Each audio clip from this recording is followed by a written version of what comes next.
Welcome to the Foul Play YouTube channel. Well, welcome there, Mr. Kratz. How have you been coming along? Oh, I'm fantastic. Thank you. Bought any T-shirts lately? Oh, I got one of each. I love them. Well, thank you there, Mr. Kratz. Well, look, guys, welcome. It's great to be here. Thank you so much for joining us. My name is Dr. Silkman, and I'm from the Foul Play team. We're going to be continuing our podcast today entitled Reading with Uncle Ken. And believe it or not, we're on part 50. And I promise we're going to hopefully finish this book soon. Now, if you've been following the book, or you have a copy of the book, we're reading chapter 15, entitled The Day the Circus Came to Town. And essentially, this chapter here is actually very important. Just stop joking for a minute. It's Ken Kratz wrote this additional chapter after Making a Murderer 2 came out, after Kathleen Zellner became the attorney for Stephen, representing Stephen. And Kathleen Zellner hired many professional scientists to have a look at the forensic evidence. And in essence, this is a counter chapter countering all the findings by Kathleen Zellner's scientists. So we're going to continue reading that. But look, guys, first of all, I'd like to welcome everyone that's in chat so far. I'd like to say a big shout out from all of us to Mystic Jinx, Katie, we got BW Haggis, we got Sherry Lynn Pontillo, we've got TTM Fangirl, we've got Master Cheddar, who says, I quote, 4 a.m. I must be certifiable. No, Master Cheddar, you're addicted like the rest of us. Welcome, thank you so much. We've got Angie, we've got Darkside, who else we got? We got Katie, we got Andy B, we got Little Barb, we got, who else we got? Just going down the list here. We got Pete Moss, Inexplicable Susan, Graham Moss, Anthony D. Look, guys, thank you so much for joining us. We really do appreciate you joining us in chat. And don't forget, guys, if you have any questions during the podcast, please put them in the podcast and we'll try and answer them the very best that we can. Thank you so much for joining us. If you do like what we do here at Team Foul Play, please subscribe to our channel. If you enjoy our podcast, please leave your DNA on the thumbs up. I promise that Cherie Colhane won't go anywhere near your DNA. So leave a thumbs up if you like our podcast. Also, make sure you turn on the notification bell. That way, when a podcast comes up, you'll get a notification of one of those. A couple of weeks ago, your probably notification bell probably rang off the wall when the team uploaded a lot of the calls, and hopefully that you've been listening to them. Also, just to let you know, guys, we have a merchandise store now through the really hard work of Susan and Zoe, who've done a lot of the designing and all the mechanics behind the merchandise. Please support us if you can. The money goes to a worthy cause. And so, we're not making any profits or anything like that. And it's a good way to support us if you so wish. Also, you can get a YouTube membership as a form of support. The important thing to realize, guys, that any money that we earn, we use it to predominantly get FOIAs and case notes. And I know people like Sunshine Christina, Jack61, and others have spent a lot of time, energy, and effort on FOIAs. And what we like to do is we place those documents in our library, our extensive library on our website for you to have a read and for you to do your own research. And that's fantastic. And it's all for free, guys. It's here as a good launching pad. And I know that the website has got a lot of hits, which is awesome. I remember, I think about a week or so ago, Foul Play put out a little PR campaign. We're looking for people to help us for PR. So if you're good at multimedia, please don't be too scared about the little note that we put out for it. It's really just to put your input and your thoughts into promoting for what Foul Play stands for. If you're interested, please contact Neverly. I think Neverly is the current person who's looking after that. So if you're interested in helping Foul Play out, give Neverly a shout out. All right, guys, I'd just like to remind everybody that at Foul Play, we don't only just do Reading with Uncle Ken. We also have many other fantastic podcasts done by a lot of people here. We have, of course, the Crime Theory Exchange, and I think the recent one done by Sunshine Christina was on conspiracies. Unfortunately, it was on too early in the morning for me, but I could imagine I could have talked for about several hours on conspiracies for sure. We've got the excellent open mic, predominantly run by Jack61, hosted by Jack61, and that's where we discuss a lot of particular topics in a lot of detail. And soon we have been talking about the phone calls. Very, very interesting at the moment. As you all know, guys, we have a very strong YouTube presence. And all of our work is on the YouTube channel for you guys to enjoy. And thank you so much for your positive comments. It's been fantastic. And finally, guys, we also have a very strong Discord channel where we have a lot of discussions that go on. And there's just about someone there 24/7. So look, guys, thank you so much. And who else we got? We got Bethany. Thank you so much for joining us, guys. Well, look, what I'd like to do before we start the podcast proper, I'd like to introduce the panel members. Say hi, and what time is it where you are? We have Alice. Hi, everyone in panel. Hi, everyone in chat. Thanks so much for joining us. It is 8 degrees Celsius, and it's 9:20 p.m. here in Bonnie, Scotland. Awesome. Thank you so much, Alice. We have Susan.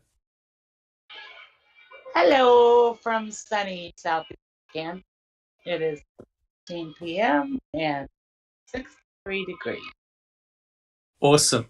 Thank you so much, Susan. Next, we have Jack61.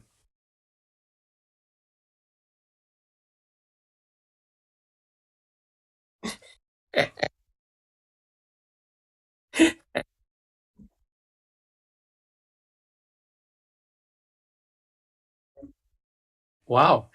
So no applying suntan lotion at the moment, Jack61? Not, not today. Thank you. Thank you, Jack61. Next, we have Neverly. Hello, everybody. So happy to see you, all of you over here in the chat. I am in Orange County, California. It's 2:17 p.m. and it's a beautiful day, 69 degrees or about 19 along the coast. Oh, lovely. Oh, dark side of the moon has no sound from Jack. Yeah, they're not getting sound from you, Jack. They can't hear you. They can't hear. Is it just Jack that they can't hear? Yeah, that's what they're saying. It's just Jack that they can't hear. Okay. All right. Thank you, Neverly. Hopefully Jack61 will fix up his sound. Next, we have Sunshine Christina. Hey, everyone in chat and everyone on the panel. Today in Florida, it's about 85 degrees and sunny. It's supposed to rain later on tonight, but it's actually been a beautiful day all day. It's a good day roast Uncle Ken. You're in a good mood to roast Uncle Ken. I love it. Thank you, Sunshine Christina. And next we have Zoe. Hi everyone.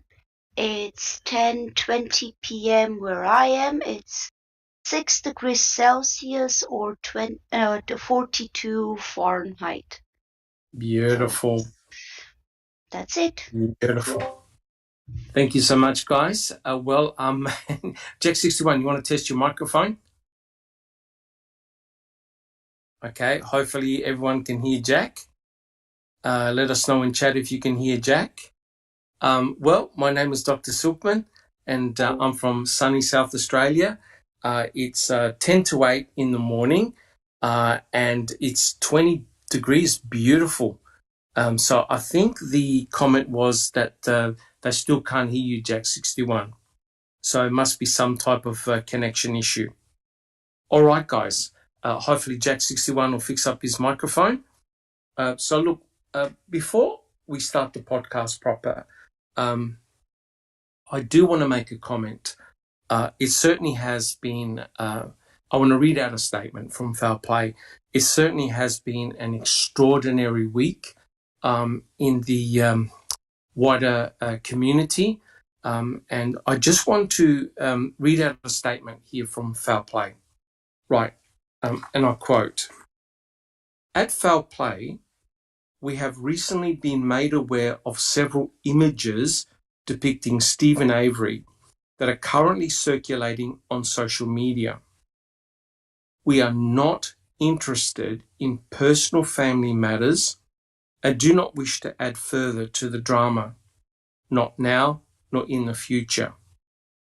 At Foul Play, we are focused on examining the events of 2005 that led to Stephen Avery and Brendan Dassey being convicted of murdering Teresa Horbach. We will not be discussing the photographs nor letters written by Stephen Avery. Foul Play does not apologise for taking this stance.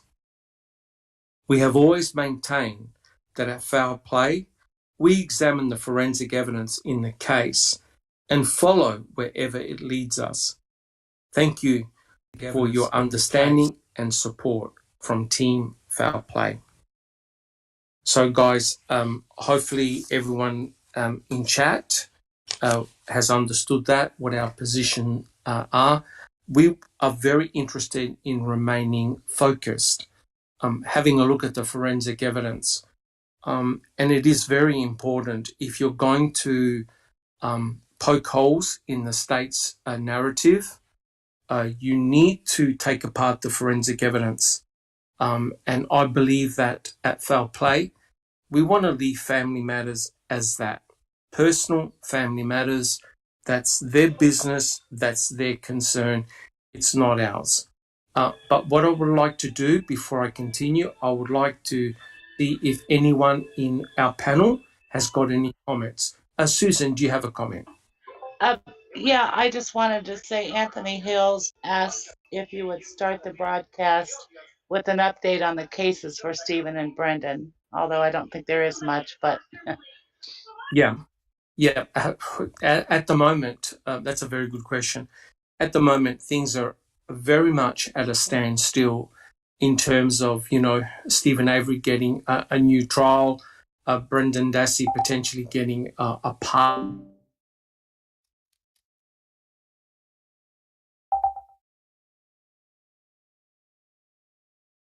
Things are very much at a static. They're very much static. Nothing really is happening. We get an occasional tweet or so from Kathleen Zona, but nothing else is happening at the moment. So it is very, very frustrating. It is a bit of a lull, but this is how, unfortunately, this is how the legal system works. The wheels turn slowly, unfortunately.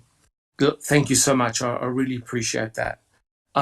Guys, does anyone else have any comments before we start the podcast? Jack 61. Can everyone hear Jack 61? Let us know in chat, guys, if you It's not coming through. Okay. All right. Yeah, I'm not quite sure, Jack 61. There's probably some type of connection through Prism or something like that, because I can hear you properly here, but it's not coming through. The podcast on YouTube. All right, Sunshine Christina, do you have any comments? I just wanted to add that we are frustrated, but can you imagine the frustration of Stephen and Brendan sitting in prison? One thing we can do is to contact local legislators, congressmen, and ask for changes to EDTA and the PLRA, because that's what's hamstringing these cases, is that they're bound to state court. And we know the state of Wisconsin is not going to reopen these cases, and the Correct. federal government's not going to get involved. Correct. Yeah, I mean, guys, the reality is we are all very frustrated. We do want to see justice being done for Stephen, for Brendan, and also for Teresa. And it is very frustrating, but unfortunately, the wheels of justice or injustice turn very slowly, and we just have to all wait. So, yeah, I think DARPA, Sunshine Christina, were you referring to ADEPTA? Is that the law you were referring to, Sunshine Christina? I'm sorry, can you repeat that? Yeah, what someone had asked in chat, what was the actual law that you were talking about? Was that the ADEPTA? EDPA. Yeah, EDPA, Yeah. the Anti-Effective and Death Penalty Act of 1996. And then coupled with that is a little talked about, but just as detrimental for state prisoners. It's called the PLP, like prisoner. And I think the L is for Legal Reform Act, PLRA. Okay. The two of them together were passed. Bob Macy, who is the corrupt Oklahoma City DA that Just Rhonda has done some videos about, was instrumental in getting them passed. And they were passed on fear. They used lies and deception. And they knew exactly what they were doing when they did it. They knew that innocent people in prison would be affected negatively by Yes. Yep. Correct. Yep. Alice, do you have a comment? Oh, yeah, I know that all too well, Christina. If Macy has had anything to do with that, I can just imagine what that law is all about, because that was one evil, evil man.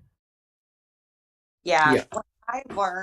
When I learned Bob Macy had something to do with it, I was just floored, because I mean, it's like from the grave, he's still putting innocent people in prison and making sure they die there, right? I mean, Yeah. he had perpetuated his evil, I mean, into the next generation. Correct. Yeah, I mean, you do need big changes, that is for sure, in the criminal justice system. It really is a mess, unfortunately. But Kathleen Zellner only knows too well. It can take 10 or 15 years at a minimum before, a new trial is granted or someone gets exonerated. But again, guys, I want to really emphasize the importance of being focused, sticking to the forensic evidence in the case, and see if we can take it apart. Because remember, it was the forensic evidence that put Stephen behind bars for the murder of Teresa Halbach. We believe that the forensic evidence was planted, and we have to prove it. And proving that something has been planted is certainly not easy at all. Okay, it's not easy at all. All right, guys, if there are no comments, Jack61, you want to test your microphone one last time? Like we can hear you here. You want to test your microphone one more time, Jack 61?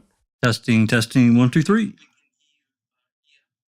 All right, guys, in chat, please let us know if you heard Jack It's working. 61. Oh, it is working. Oh, awesome.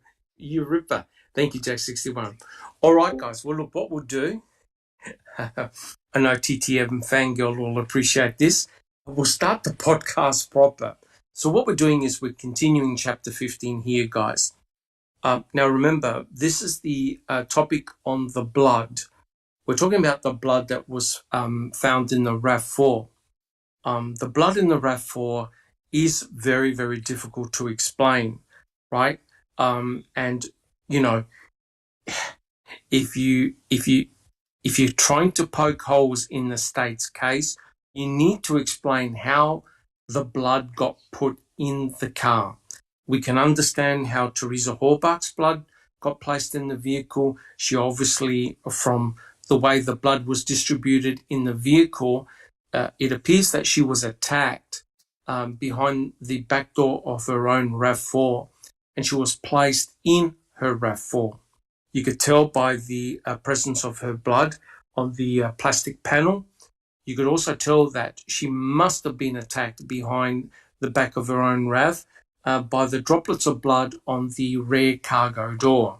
Right, this is very, very different to what the state presented in trial. Right, so it appears that Teresa was attacked behind her own RAV4. She was placed inside her own RAV4 at some stage. Now, we have 6 droplets of blood, including blood crusts, sometimes they're referred to as flakes, in the Toyota RAV4. Stephen Avery's blood is predominantly present in the front of the RAV. There is a droplet of his blood on the back passenger side door on the metal frame, but there is no mixture of blood. And a lot of discussion has been done talking about the blood, and certainly Ken Kratz has really gone after Kathleen Zellner and her experts regarding the blood evidence. So, Cherie Culhane swabbed the Toyota RAV4. Cherie Culhane also swabbed Stephen Avery's Pontiac Grand Am, where Stephen was actively bleeding inside the Pontiac Grand Am. According to Cherie Culhane, the blood, the 6 droplets of blood, were from Stephen Avery. Now, Stephen from day one has always stated that he never did anything to Teresa Horbach. He's completely innocent, and that the blood inside the RAV4 was planted. So the way the defense approached this was they blamed Lenk and Colburn, particularly Lenk, of planting the blood in the RAV4. So that's the way the defense went. That's the scenario, a planting scenario. You can't go into court and just say, look, Judge, I'm not guilty. All the forensic evidence is planted, right? That's not going to wash in a court of law. You, in Wisconsin, I don't know about anywhere else, maybe the panel can comment, but in Wisconsin, you need to point to someone who had a direct connection with what you're saying got planted, right? So Lenk had he knew about the blood vial in the clerk's office. So the defense went with the notion that at some stage, Lenk got the blood vial, and either Lenk or somebody used that blood to plant in the Toyota RAV4.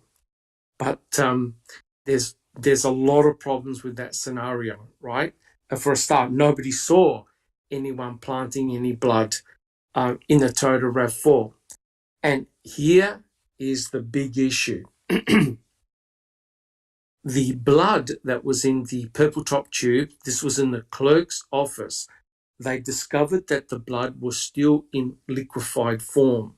So if you've got a purple top tube, if you've ever had blood taken, a purple top tube contains the anticoagulant EDTA.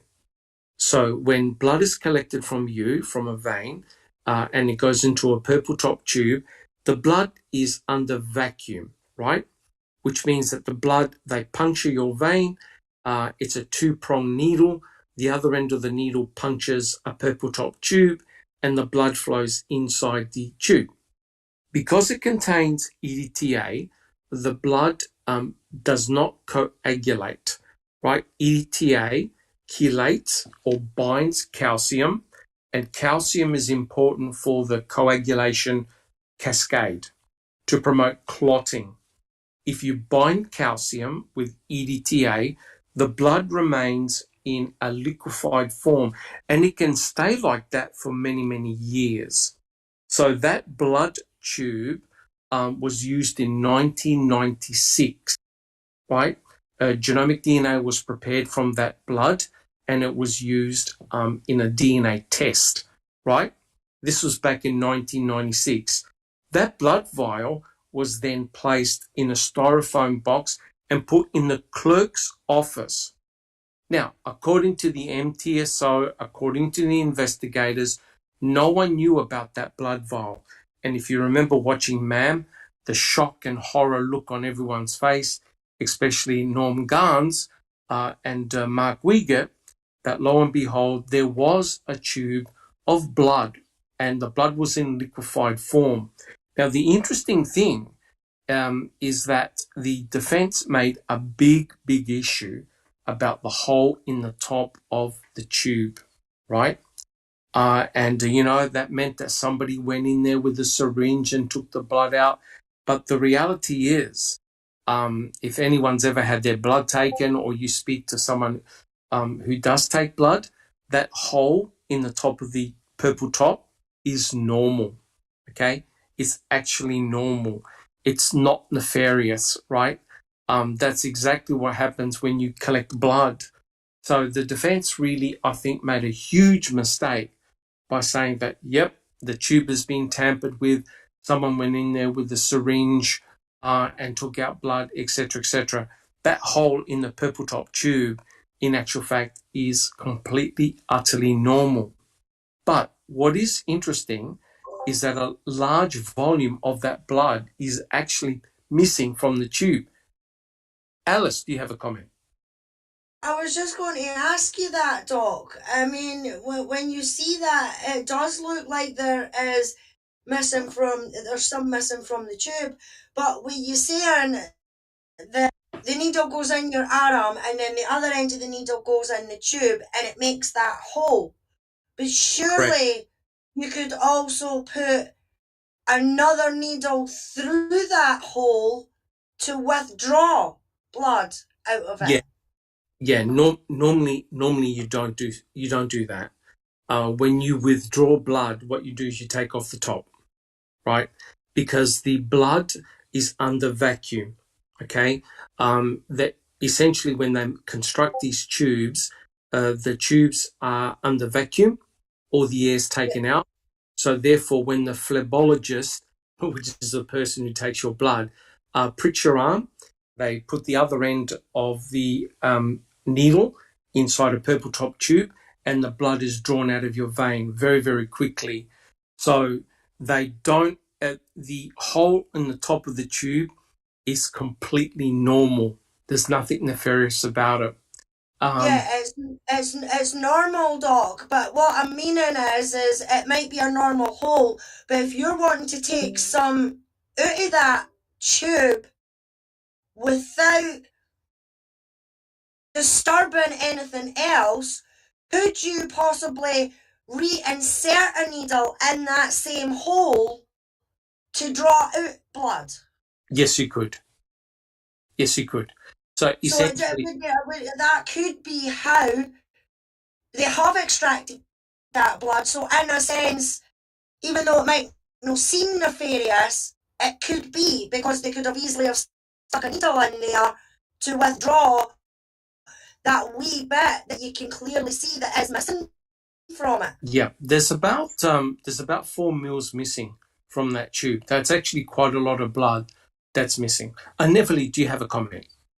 Yes, our admin, Yoris, is in the chat, and he said that the styrofoam box where the blood vial was stored in, I think that's the one in the picture right Correct. now.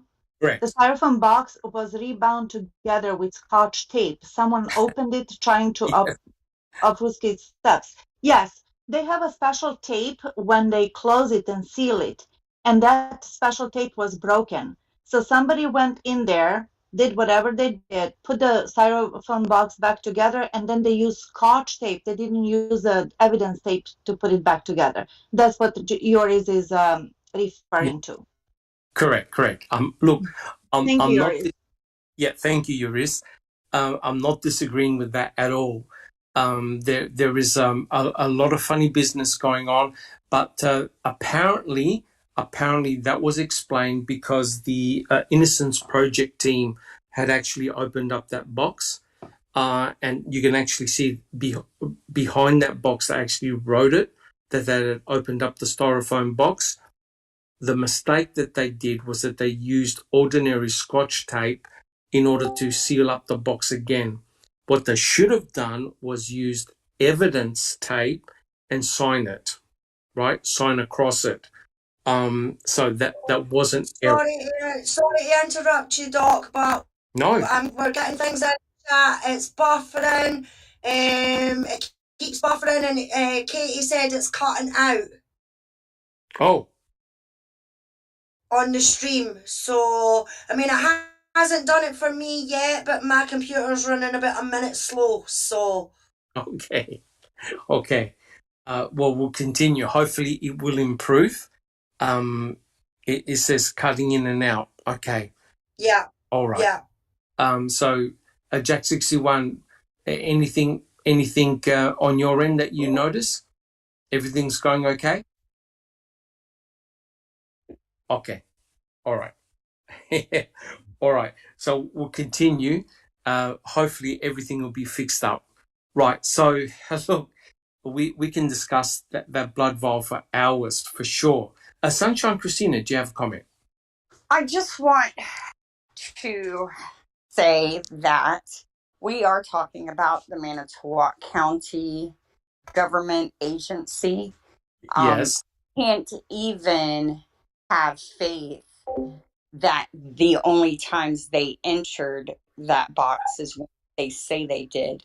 And Scotch tape is very easy to peel back and forth and to replace. So we're having to rely on the words of people we know and we have evidence have lied about everything in this case. Do I think they got the blood from the vial? No. Do I think they would have if they could have? Yes. Oh, there's no doubt. There's absolutely no doubt. Like I said, I've always maintained. Oh, and hi to Kelly and Crockett, who's joined us in chat. Good to see you here, guys. Like I've always stated, if you're going to plant blood, the number one thing that is important is that you absolutely know that that blood is from the individual. So the blood vial is the perfect sample to use if you're going to plant, because they know that it contains Stephen Avery's blood inside that blood vial. Is it risky to try and take blood from that blood vial? Yes, it is, because unless you go in the very early hours of the morning, you could be potentially detected taking out blood or, going through evidence that you shouldn't be. Neverly, do you have a comment? There is a comment in the chat. Anthony Hills is asking you to discuss accuracy of EDTA testing in 2005 and today. Yeah, no problems. In actual fact, that's the very first thing that we're going to be discussing about. Alice, do you have a comment? Yeah, it was actually a comment from Crockett Doc. He says, do you really think Innocence Program's responsible for resealing? Well, it's been officially looked into. No. It's been officially looked into. And because here's the problem. Because it is Scotch tape and the Scotch tape has been cut, it essentially means that anyone could have gone into that box, right? There's no doubt about it. But there are other things that we need to consider apart from just that blood, and we'll talk about that in a sec. Does anyone else have any other comments? Yes, there's another Yep. comment. It's from Graham Moss. He said the blood was sent to the FBI for testing. If it had, do we know if they sent the tube or the swabs? Okay. And we've Now, discussed this. yes, we have. In fact, I actually did a presentation on the EDTA testing of the blood. So the FBI actually received, and we'll talk about this in a sec because it is important. The FBI actually received 3 swabs from Culhane. So it was the Wisconsin State Crime Lab that handed over the swabs to the FBI. So Culhane handed over swabs from the stain, the blood stain near the ignition switch, a swab from the CD case, and a swab from the metal frame on the passenger side door. Now, believe it or not, the control swabs were actually done by Deputy Hawkins. So Deputy Hawkins went inside the RAV4 and did control swabs. By control swab, it means that he took a swab around where the blood was. He didn't touch the blood. He went in the same general area. They're called a control swab. Those swabs were handed over to the FBI, including the blood, right? So the blood from 1996, the blood was actually handed over to the FBI for EDTA testing. What is bizarre here, and I cannot explain it, the FBI were reliant on the honesty of the Wisconsin State Crime Lab. So in other words, the crime lab handed over the swabs. The FBI, believe it or not, did not go and re-swab the RAV4, right? They didn't re-swab the RAV4. Sunshine Christina. And the crime lab is relying on Calumet to be honest about where they swabbed. Is that what you're saying? Correct. So Deputy Hawkins went in the RAV and did control swabs, were handed over to the FBI, but Culhane or somebody from the Wisconsin State Crime Lab handed over swabs to the FBI to be tested. Neverly, do you have a comment? Basically, they're going on a handshake deal, right? They're trusting too much. That's correct. That's the problem. Or they're adding as many people as possible on purpose to muddy who could have messed with the sample. Yeah, that's all possible. Yeah, that's 100% correct. And sorry, Neville, keep going.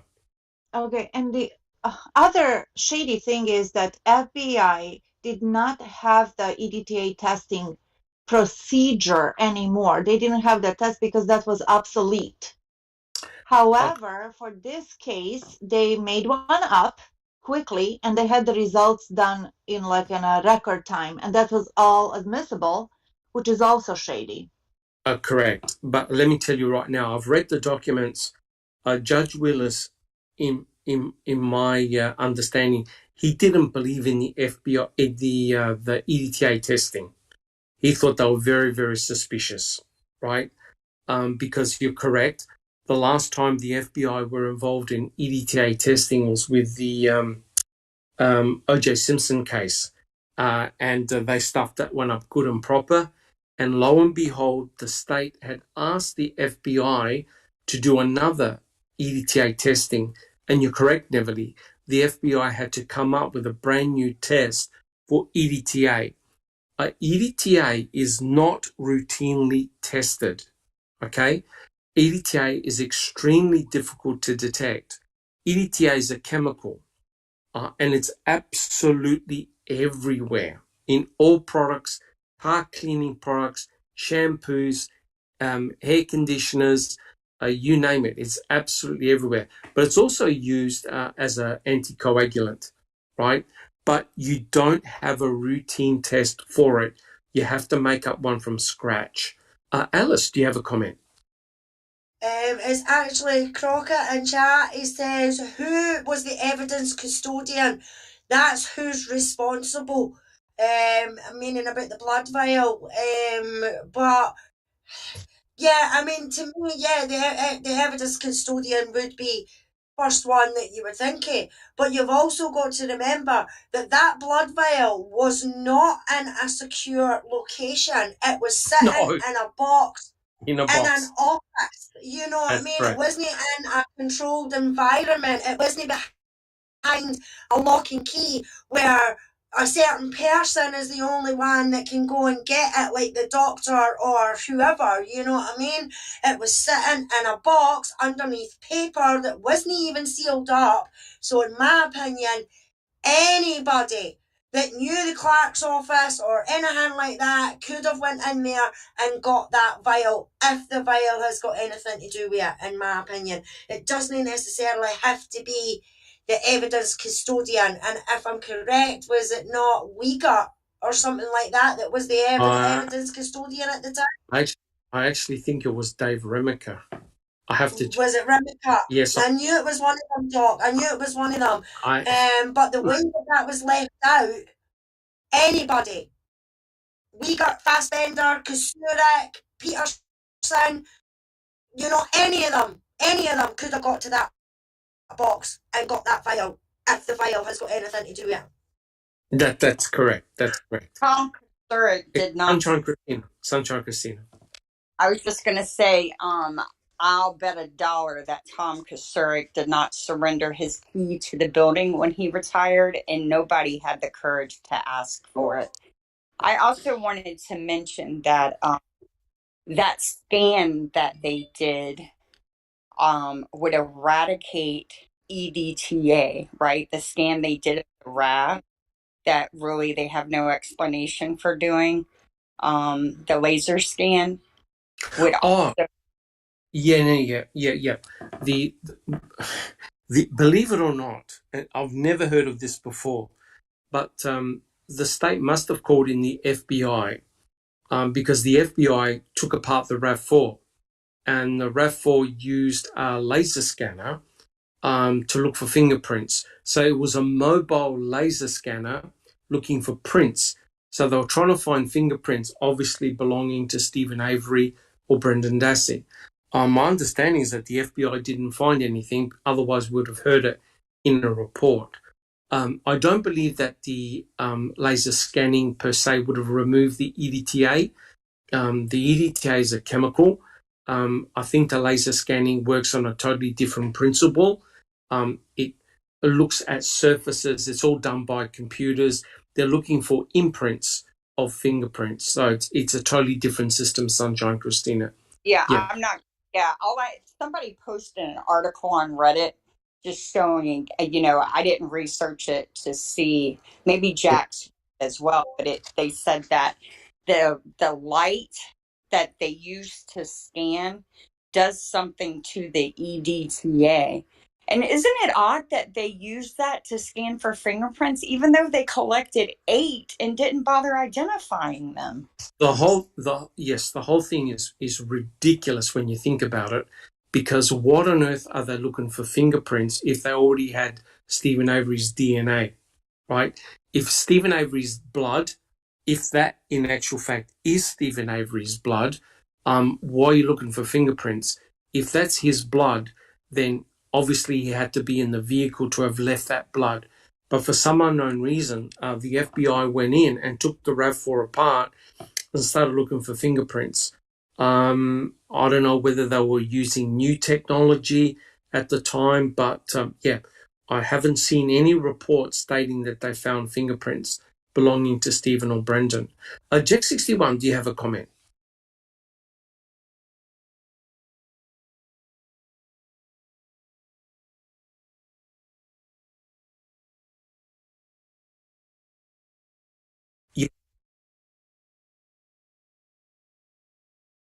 Yes.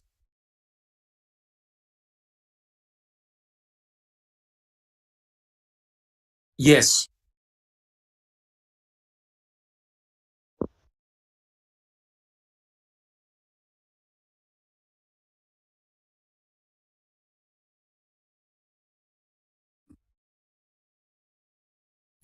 Yeah. Yeah.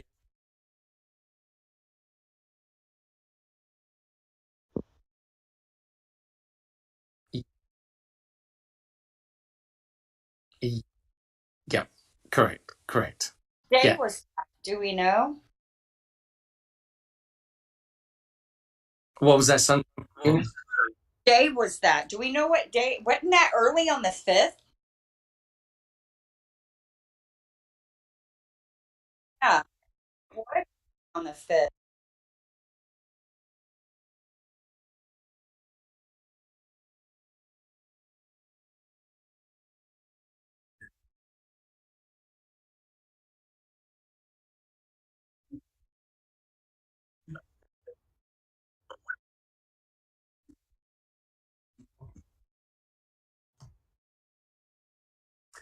But yeah, but the important thing to realize, guys, it doesn't matter what the FBI did because Shariko Hain handed them swabs that she did on the 7th, I think it was. So that was before any laser touched any blood. So there's no way that any type of scanning would have affected the blood. According to the records, it was Shariko Hain or someone from the Wisconsin State Crime Lab that handed over the swabs, right? So there would have been no laser scanning. But the big issue here, guys, is that the FBI can only test what has been given to them, right? And if you're charging that someone from law enforcement or someone had planted blood, then you've got a big problem, right? Because if you're pointing the finger potentially at Shariko Hain, who can potentially manipulate all the controls and all the outcomes, it's a real worry that the FBI said, no thanks, we're commanding a RAV, we're going to swab it de novo, and do all the testing ourselves. The FBI didn't do that. Alice, do you have a comment? Oh, yeah, we're getting, they can't hear Jack again. Now I've got no voices now. So something's definitely going on. Because they're saying that we're breaking up. Um, Right. Is it okay? Is anyone else having trouble buffering?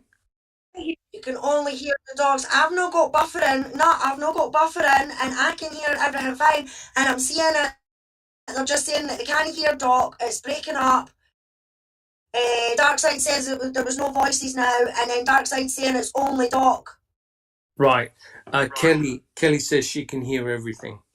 So it could be people's individual connections. Yeah, Kelly says everything is fine. Conspiracy. Yep. She says everything is fine. And okay, Neverly, do you have a comment? Thank you, Alice. Neverly, do you have a comment? Yeah, this is one of my pet peeves, actually, this topic, the EDTA and FBI involvement, and of course, Dr. Mark LeBeau, who sat there in the sand and he was so blasé the whole time. He couldn't give two shits about what they were talking about. He was just pushing his narrative, right? And Yeah, one of the things that he was talking about, which was just like mind boggling, is that they tested 3 out of 6 swabs, didn't they? But concluded that all that's correct. 6 swabs, yeah, be the That's conclusion correct. for all 6 swabs. How? I still do not understand that 6 years later. That's correct. I Can you was explain it? no, I can't explain it. Basically, Dr. LeBeau. Well, let me just backstep a little bit. Thank you so much, Neverly. Sunshine Christina, do you have a quick comment? I say that Beauty and String were aware of the dangers of having the crime lab test this evidence.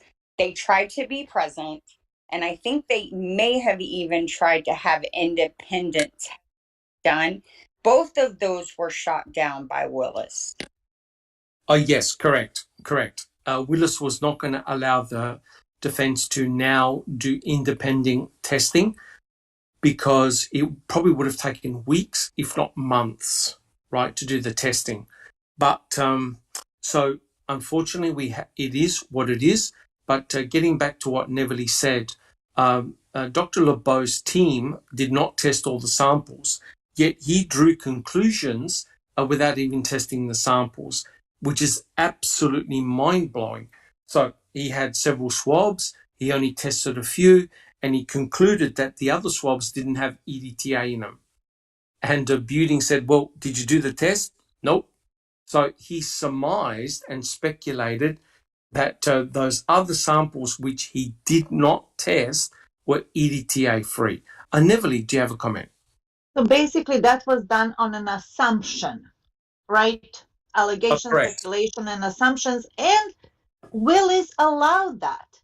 And why didn't defense jump onto that and just tore him to pieces and create reasonable doubt right there, if not thrown out the whole thing? I don't know what happened. I do not know what happened, but it's, as I said, a trigger for me personally. Yep. I read Dr. LeBeau's testimony. It's one of the worst testimonies I've ever read because it was extremely complex, very scientific. There's no way that the judge or jury would understand anything about the EDTA testing. The FBI had to come up with a brand new test, and they actually weren't testing for EDTA linked to calcium.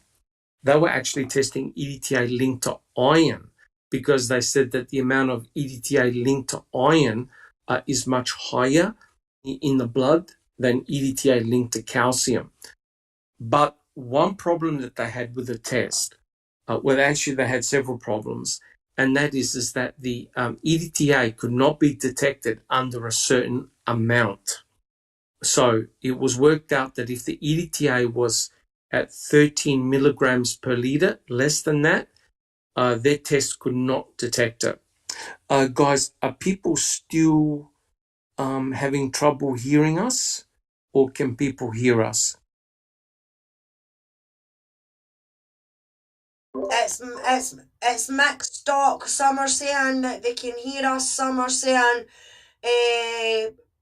Kelly says that she can hear us fine. Brendan Boswell says he can hear us fine. Okay. Someone they can hear us, but they can't hear Jack. Right.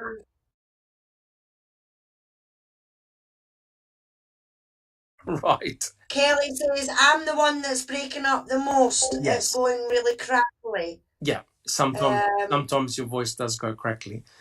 Okay. Right. Okay. So I think what we'll do is we'll keep on going. Hopefully when people hear the playback is okay. All right. So, Sunshine Christina, do you have a comment? I just want to add, you said that Willis's excuse for not allowing the defense to do independent testing was it would take too long. This was a trial of a man who had already spent 18 years in prison for a wrongful conviction. I think postponing the trial for a couple of months to ensure that they had the right man would have been the just thing to do. Look, I agree. I don't think the judge wanted to delay it any further. I remember reading a report from Judge Willis in which he had a lot of doubts regarding the EDTA testing. Because remember, with the O.J. Simpson case, basically the FBI had completely stuffed up the test. So what had happened, they discovered that when they were flushing the machine out, there was some residual EDTA in the machine. So when they were testing the blood, it actually showed a small amount of EDTA in the blood. So hence the defense was saying, see, the blood was planted, there's EDTA, it can't be fresh blood. right? So the FBI actually stuffed up with that particular with that particular EDTA testing. Lo and behold, they do it again. This time they came up with a new protocol to test for the presence of EDTA. But the problem is there are many issues with EDTA testing. Because you don't find EDTA, and I remember the defense got Janine Avizu to basically counteract Dr. Lebeau. Because you don't detect EDTA, it doesn't mean that it's not there. It could simply mean that it's in such low quantities, the machine fails to detect it. So it's not an all or none effect. Because you haven't detected it, doesn't mean that the EDTA is not there. But there are many other problems with the EDTA testing. One of the issues was that it was not blind testing, which means that the person, the operator, and Dr. Lebeau was questioned about this. The operator knew what the samples were. So if you've got a big complicated machine, you can tweak anything you want until you get the results that you're after.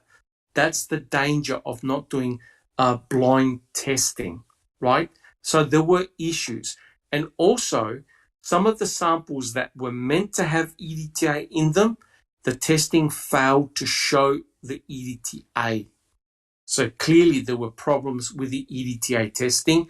So, to tell you the truth, you take it or leave it.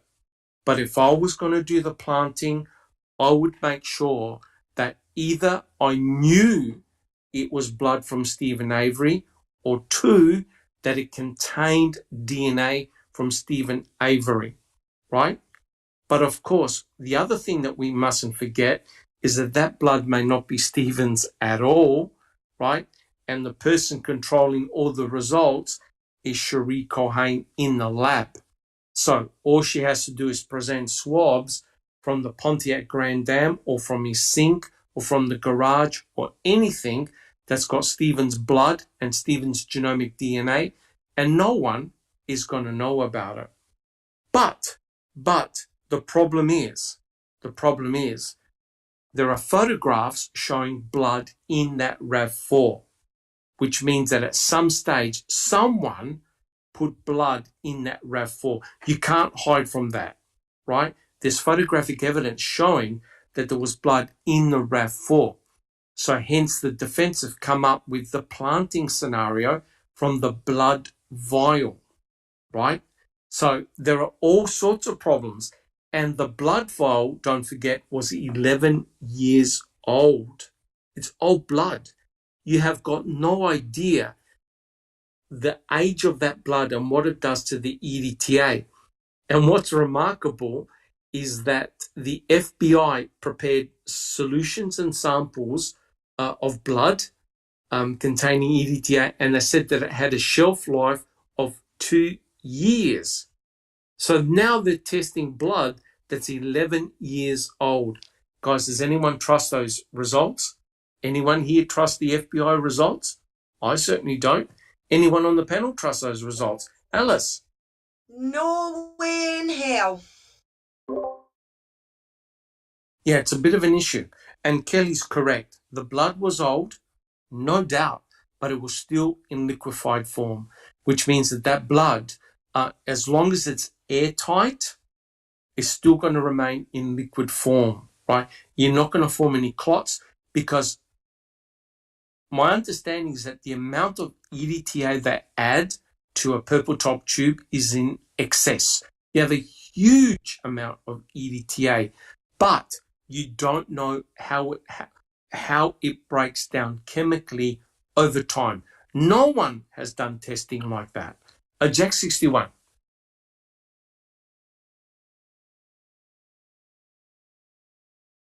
Yeah, there are many issues with it, for sure. All right, and now, guys in the audience, did you just hear Jack 61? Could you actually hear him speak?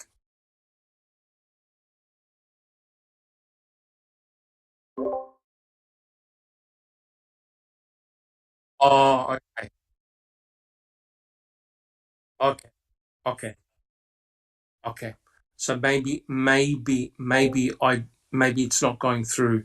Maybe it's not going through to YouTube. Hopefully it'll be recorded okay. So guys, we do apologize for the sound issues. Hopefully it'll come back when you play it back. So I think with all the sound issues, guys, we'll probably do a short podcast because there's no point if no one can hear us. But yeah, look, there are problems with there are definitely problems with the EDTA testing. I understand. So let's at least get one question done. Okay, now this is King Kratz.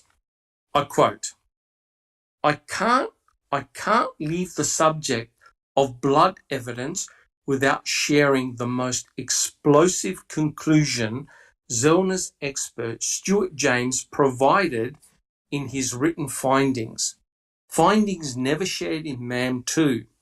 Namely, that the vial of blood stored in the clerk of court's office was not tampered with. What does that mean? That Lieutenant Jim Lenk and Sergeant Andy Colburn did not plant blood evidence from that vial. Well, I think we've okay. I think people can't hear us. Guys, what are we going to do? Can people actually hear me? In chat. Guys, can you hear me?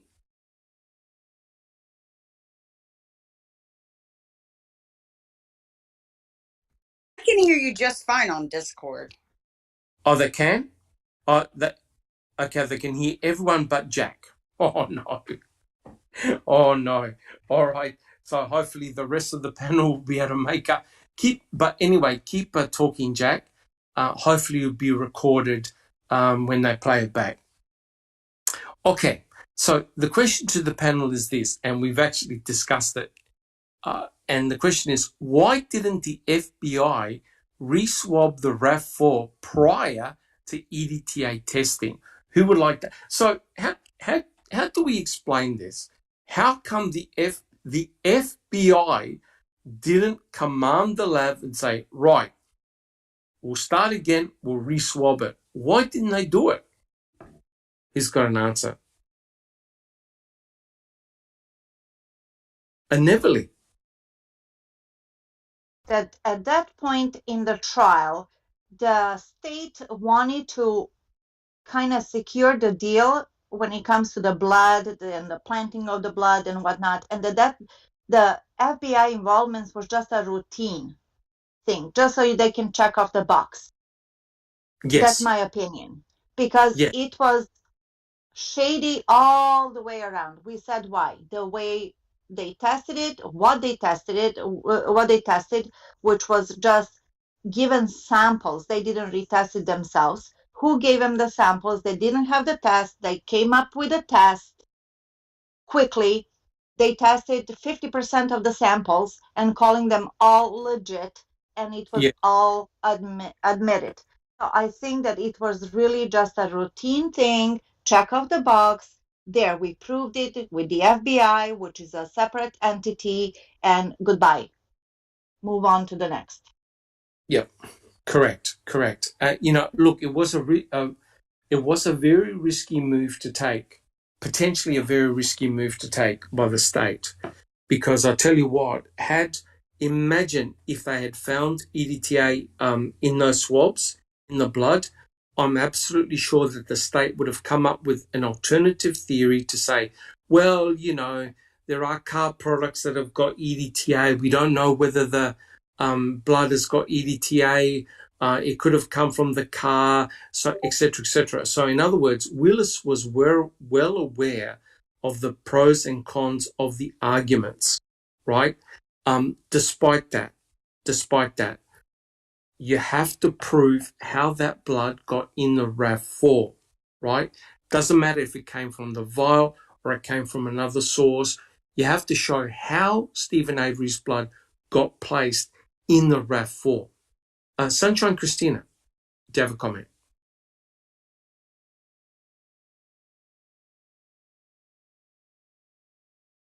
Okay. Does anyone else have a comment?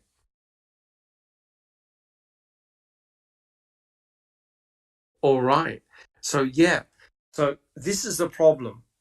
As I said to you before, if you go into court, you actually have to point a finger at someone to say, this individual took this tube of blood and used the blood to plant in the RAV4. You can't just say a third party planted the blood in the RAV4. You actually have to nominate someone.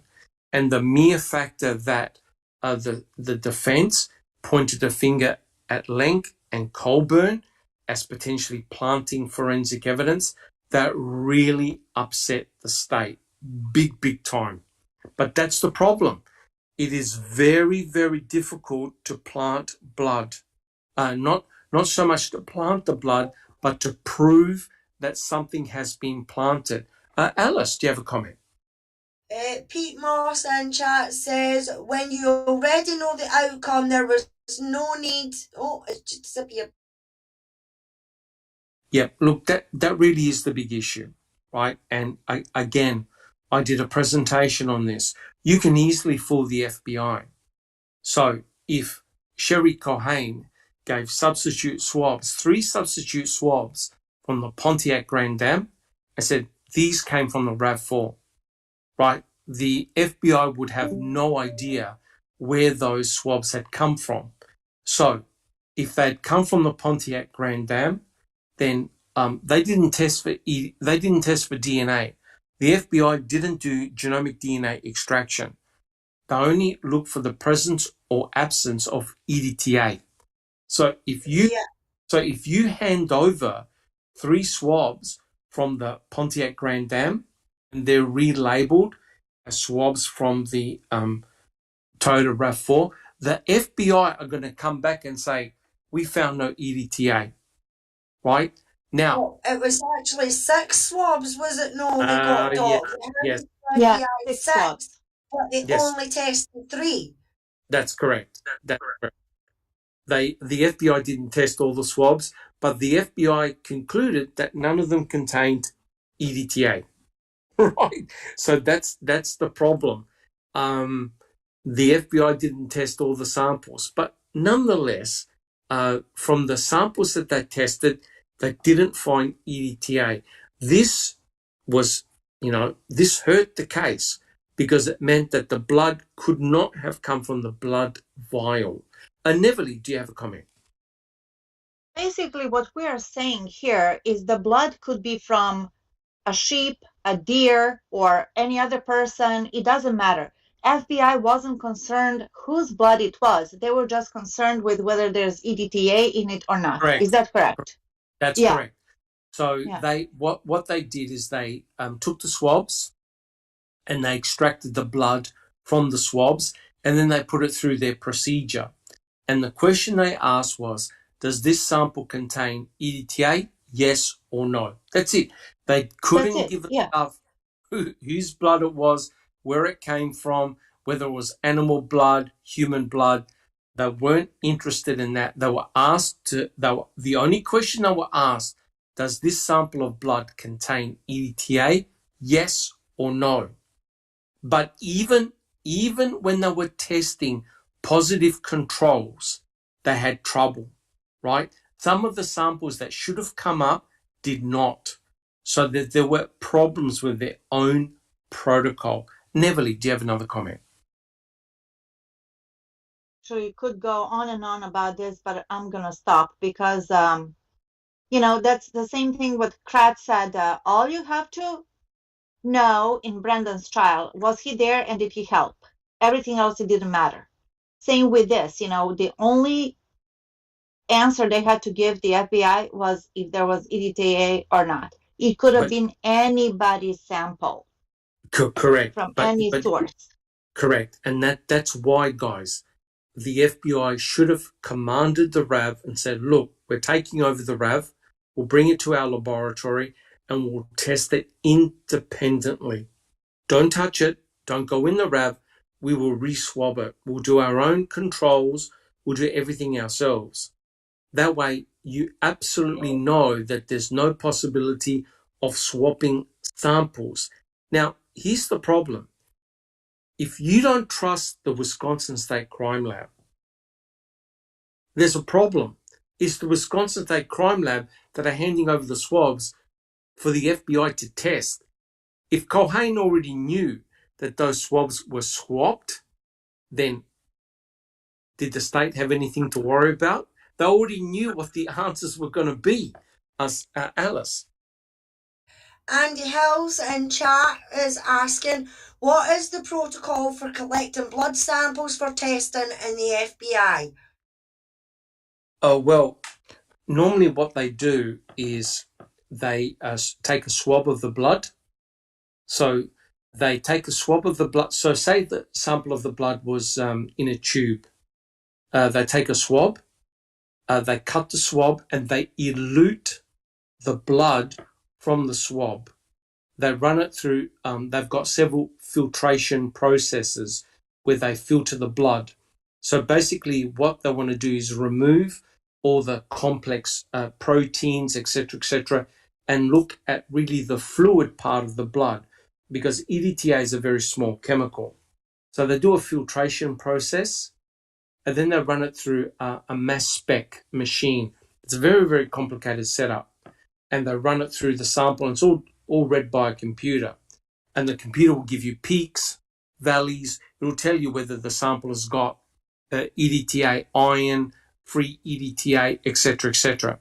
So they placed, to answer the question, they place the sample of blood on a swab, a cotton swab, and then they elute the sample from the swab, filter it, and run it through the machine. Awesome. So, here's the problem. But the other issue, of course, is that according to what Kathleen Zellner's experts have found, they did some testing on the blood, right? That's the blood from the RAV. And her experts have shown that the age of the blood is not from 1996, right? It's fresh blood. But guys, the only problem I have with this is that if somehow, if Culhane had given swabs that had come from the RAV4, that's from the Pontiac Grand Dam, that's exactly what you're going to find. The age of the blood would be fresh. It would not be from 1996, right?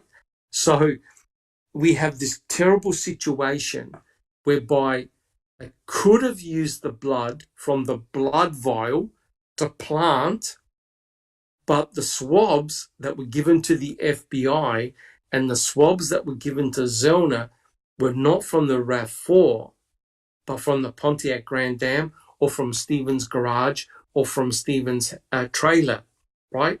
Because there were plenty of swabs that had blood, that were positive for blood and positive for his genomic DNA. So you could have had a ruse whereby you use the blood to plant, but you change the swabs. And once you change the swabs, party's over, right? So here's the problem. When Kathleen Zellner does her testing, they'll show that the blood is fresh from 2003, 4, 5. It's relatively fresh. So it can't be from 1996. The FBI do their testing. The FBI find no EDTA. So it's fresh blood, right? So you have someone in the crime lab that does all the manipulations, right? That one person very likely is Cherie Culhane. Now, guys, do we have any comments? Are we all good? Okay. So, Alice, do you have a comment? BW Haggis is saying, surely when they're going to test this EDTA, they should test the DNA sample as well to make sure it is the correct sample. No. I think LeBeau was asked that, and he he just basically said, no. We were asked to do EDTA testing, right? So they weren't interested in doing genomic DNA preps, right? And But did you not did you not take his AIM blood for a control sample or something, or have I picked that up wrong? no, as a control sample, they used the blood in the vial for Right, EDTA testing. right. They didn't do genomic DNA testing. The only genomic DNA testing that was done was by Culhane. She extracted DNA from the blood. No one else did. No one else, no, as far as I'm aware, no one else has confirmed that that DNA belonged to Stephen. The only person that did the genomic DNA testing is Cherie Culhane. So that's why it was important for at least Buting and Strang to have commanded the RAV4 and said, we're going to do independent testing, independent swabbing, and we'll compare our results with yours. That wasn't done. The problem is now that RAV has been sitting in some type of container for a long period of time. The blood has been exposed to air. Probably the genomic DNA that's in there is very likely been broken down. So it's going to be possibly forensically, the RAV4 potentially could be forensically useless now because of all the time that's gone past.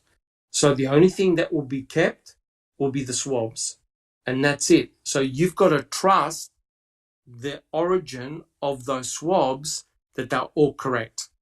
Otherwise, you're going to get the same results. That's the problem we have, guys. And has the state handed over the RAV4 to Kathleen Zellner? Yes or no?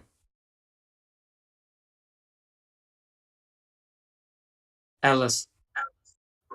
No, they No. certainly have not. It is one of the biggest problems that she has got out of all the evidence that was agreed to be tested. The RAV is off limits for some reason, if they've even still got it.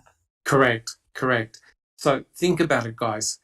We're saying here that one of the most important pieces of forensic evidence in the case is the Toyota RAV4. The state have not handed the RAV4, the plates, and nor the light to Kathleen Zellner and her experts.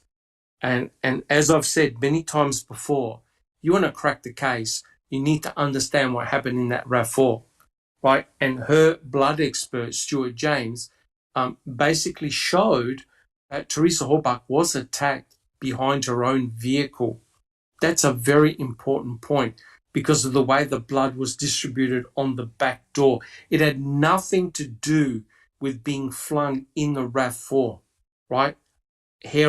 Blood on the hair, you're flinging that person into the RAV4, the blood sprayed on the door. That didn't happen, guys, right? Teresa was attacked behind her own, behind the open door of her own RAV4. So it's a completely different scenario.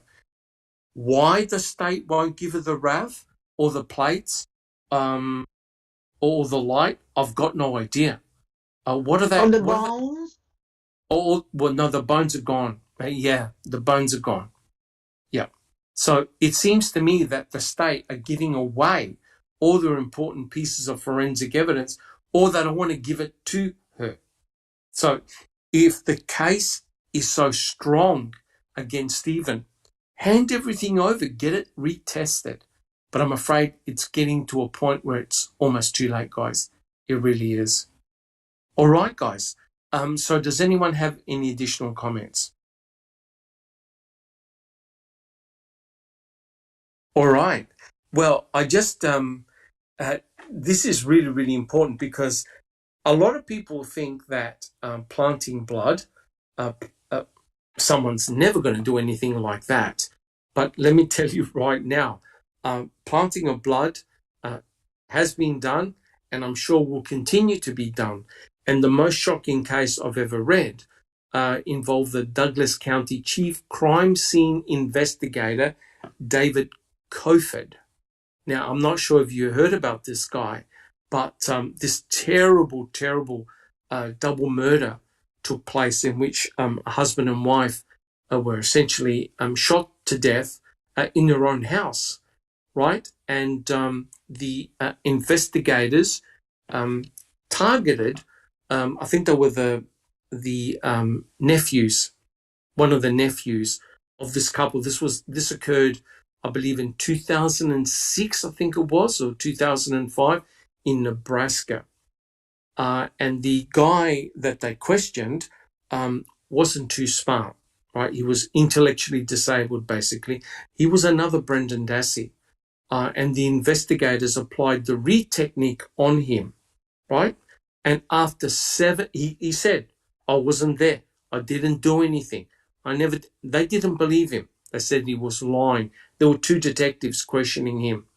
After 7 hours of questioning, he finally admitted that he had shot his own aunt and uncle in the head, basically, in their own home, right?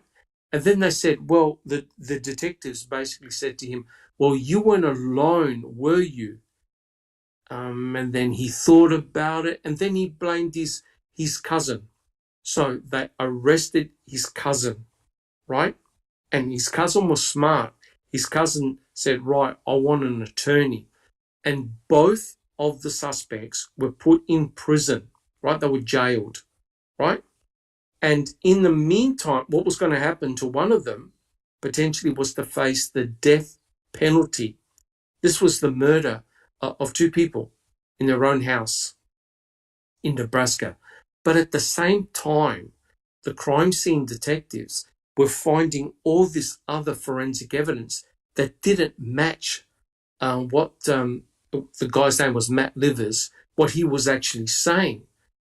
And some really brilliant investigative work discovered that two people, a male and female, they were young, from Wisconsin, had stolen a car that had a ring in it. And they were able to trace the ring back to the original owner of the car, right? And they found that the DNA of these two suspects were present on various objects around the house and outside the property. Believe it or not, eventually these two individuals from Wisconsin admitted to have killed the couple, right? They went in there for robbery. And they said, we were the only two people in there. Can you believe that the detective would not believe their story and said, no, the other cousins were there as well. Now, what is remarkable about this, I'll tell you, is that David Coford was a senior crime lab investigator. He went to crime scenes and he had the greatest strike rate. He was able to solve crimes that no one could. He was able to find forensic evidence that no one could. And Neverly, do you have a comment? Yes, I watched that show. It was gruesome and it was really so sad and scary because the perpetrators were kids. They were high school kids. Yep. On drugs, Correct. right? Correct. But my question is, where did this bad planter guy, where did he find the blood? Okay. A sample of blood. Where did he find how, to set up Matt Livers? Yep. I forgot that part. Yeah. So basically what had happened was there was, I believe, a mail delivery person in the early hours of the morning, because the houses in Nebraska, especially, it's a big farming community. This guy saw a tan-colored car drive by really, really quick. And of course, Matt and his cousin, they don't own a tan-colored car, but one of their cousins did, right? A tan-colored car. So what David Coford did, he went inside the car, the tan-colored car, and he checked it from top to bottom. He could not find anything. The car was forensically clean. Well, anyway, he must have got pressure from the detectives, and they asked David, go back and recheck the car again. Lo and behold, David Coford found a drop of the victim's blood underneath the dash, of where you drive the car, the steering wheel. He found 1 drop of blood of the murdered victim in the brown-coloured car. Hence, now implicating the cousins involved in the crime. Oh, What okay. That makes sense. Cofer didn't realise was that the 2 killers had confessed from Wisconsin, and all the forensic evidence pointed to them and not their cousins. And you know what David Cofer said in that documentary? He goes, I don't care about testimony. You need to confirm, I quote, confirm the confession. Right? You look at the Stephen Avery case. People say this, people saw this. They don't care. It's the hard forensic evidence that got him in prison. And David Cofer spent 2 years in prison because he planted the blood. He actually planted the blood of the victim in the car, thinking that it will close the case. And in actual fact, he got sued, I think, for about nearly $4 million, and he ended up in prison for 2 years. And he also got sprung for planting blood in another case. So guys, guilters, if you're out there, oh yeah, even the most senior lab techs can plant evidence in order to get a conviction. It happens. Alice, do you have a comment? Yes, there's actually been quite a few questions. I've tried to catch up with. Sherry Lynn Pintolo says, as far as I'm concerned, we don't know that the Stephen's blood was really in the RAV. Just as easy to take swabs from his grandam and say it was from the RAV. Blood in the RAV could be someone else's. That's 100% correct. You're correct. Yeah. And let me tell you right now, it's the impression that's the important thing here. It's the impression. If you do a press conference and say, well, guess whose blood was in the RAV4, that's a very strong statement to make.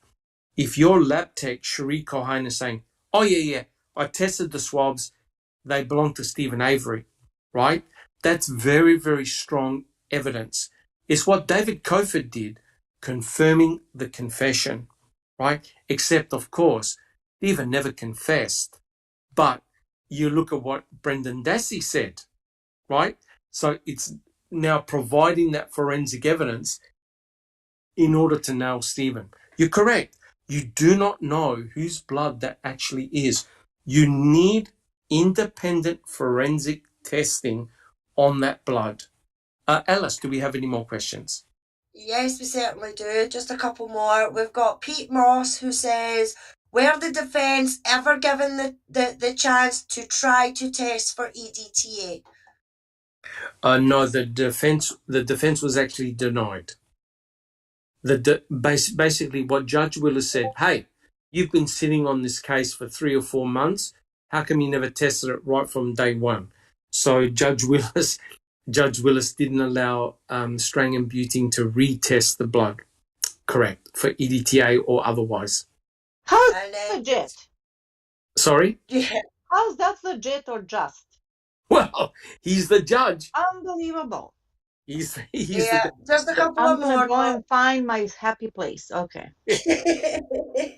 Just a couple more. Anthony Hills is asking, when you spin the blood down to separate red from white, is EDTA present in plasma, white or red? Well, the EDTA is going to bind to factors. So it'll be very, very light. The red blood cells themselves, see, coagulation is a complex process because you can see coagulation taking place inside it. If you have a test tube of blood and you don't have any EDTA, in time coagulation will take place. The clotting process is complex, right? Because you can form what's known as a soft clot and a hard clot. A hard clot is where you get that real crust, that cross-linking taking place. But the EDTA binds to calcium. These are very, very tiny molecules. They would be in solution, right? You're not going to spin them down. You need, don't even think an ultracentrifugation is going to spin them down. They're very, very small. When you spin down blood, you spin down very heavy molecules or cells. Normally, red blood cells spin right down the bottom because they're the heaviest. Red blood cells are jam-packed full of hemoglobin. You form a white buffy coat in the middle. That white buffy coat is your white blood cells. Guys, you got to understand that red blood cells don't have genomic DNA. They don't have a nucleus. So you can't extract DNA from red blood cells. You have to extract them from nucleated cells, which are the white blood cells. They're the ones that form the white buffy coat. On top, you have the plasma. The plasma is the fluid part of the blood. That's where you have your enzymes, your proteins, your salts, your water, etc., etc. Thank you, Alice. Any more questions? Just one more from Angie and chat. She says, yep. So if the key was planted with Stephen Avery's DNA planted on it, why wasn't it investigated as to who and how and what? Whole case should have been dismissed just by that. Yeah, I mean, here's the problem, guys. I don't think the state cared how the DNA got on there. They just tested for the presence or absence of it, right? They can't explain. They didn't, put it this way, they didn't do testing for substances like semen, urine. You can't test for sweat, skin, saliva. They didn't do that type of testing. You need a special laboratory to carry out that type of testing. They were only interested in, so you can normally, a laboratory can test for the presence of blood, saliva, urine, and semen. The Wisconsin State Crime Lab didn't do any of that type of testing. They didn't care. All they did was, okay, is DNA present? Yes or no. That's all they cared about. So they didn't know the origin of that DNA. Neverly. BW Haggis has a good question. She says, Yeah. talking of blood evidence, how did the police and Kratz explain no blood evidence on either Brendan or Stephen's clothes? Surely, if they murdered her in the way they described, their clothes would be covered. Correct. But you got to understand, when the state can't explain something, they say, "Oh, they cleaned it." They cleaned it. But let me tell you right now, and Alice will back me up. You can have underwear and other pieces of clothing, and they'll still come up and find DNA on it despite several washes. Is that correct, Alice? Yes, apparently, Doc, yes. Yep. I remember reading it in the Luke Mitchell case. Some items of clothing had gone through several cycles of washing, and they still found DNA on it. So I'm afraid, no, the state can't explain it, right? You're correct. If you think about it, if you're going to literally butcher someone, right? Let's put it politely, because Teresa Halbach, she was dismembered, right? There's no doubt that she was dismembered. A human body contains many, many liters of blood, right? You even do a paper cut on your finger, you bleed badly. You cut yourself shaving, you bleed badly. Imagine if you are cutting through limbs, through blood vessels, you're going to have blood everywhere. They didn't find any blood in the trailer nor the garage. The scary thing is this, guys. The only DNA they found belonging to Teresa Halbach was on item FL.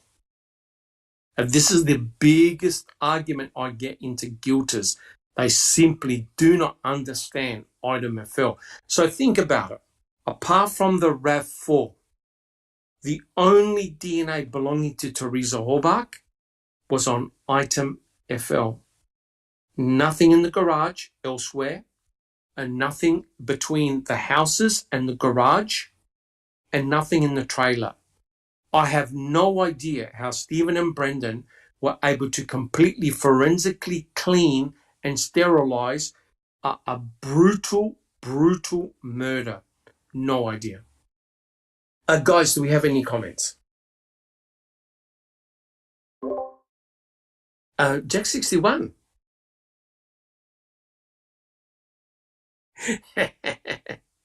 Does anyone hear Jack 61?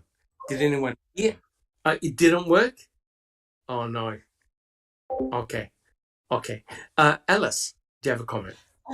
Andy Hills in chat says she set him free the first time, so she was pressed to put him back behind bars. Yes, there's no doubt about it. There's a big problem. I have a real big issue, and that's with Cherie Culhane. And the reason why I do is because Culhane had a very long history with Stephen Avery, dating back to 1985, where she used bullshit hair evidence, which went in part to convict him and put him in prison in 1985. Cherie Culhane admitted that she had done hundreds of analyses using hair forensic evidence. Well, the FBI many years ago said hair forensic evidence and teeth bite mark analysis is voodoo science. We don't do it anymore. So could you imagine, had Stephen been successful in his civil suit, it probably would have meant looking into the crime labs and having a look at historical cases. So potentially, if there wasn't any other evidence to convict someone apart from hair, they had a legitimate case to say, excuse me, but I want my case to be re-looked at again because I got put in prison based on hair evidence, right? Culhane then did a test in 2003 to exonerate Stephen, which then led to the civil lawsuit. She owed the state because the state were just about to be sued for $36 million.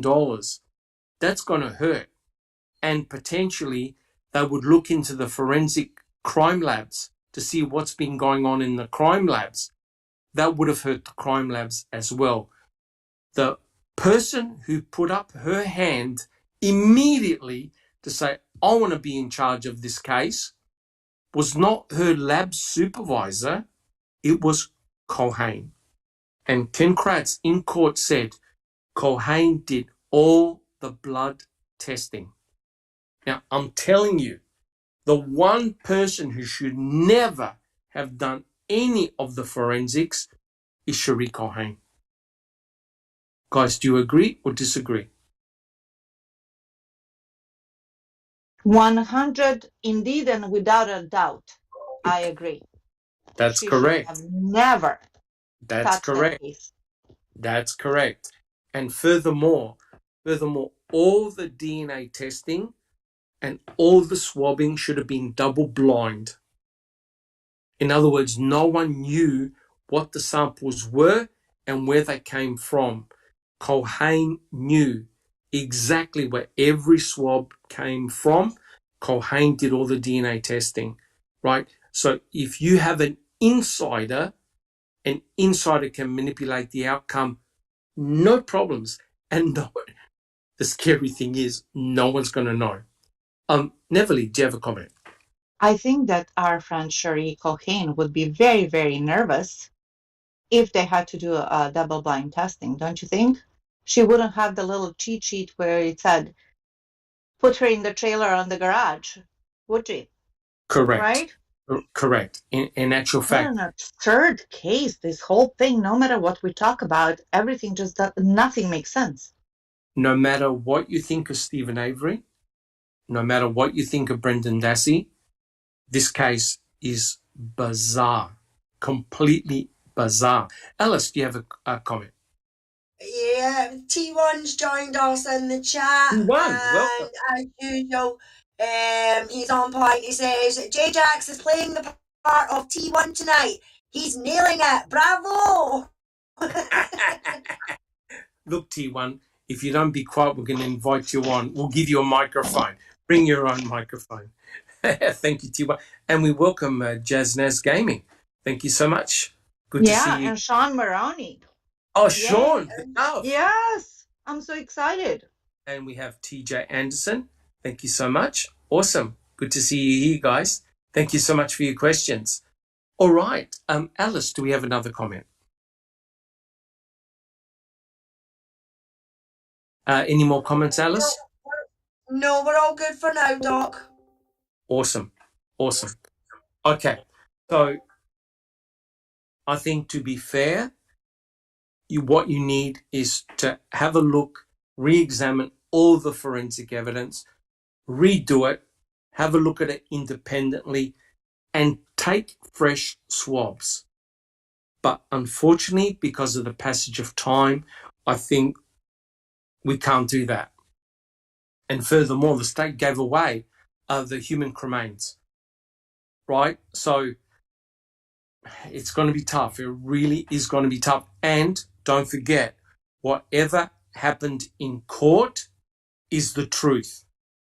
That's the way. Any type of appeal, you have to basically shoot down what happened during the trial. What happened in trial was discussed in trial is the truth, right? So that's the issue that anyone taking on the case is going to be faced.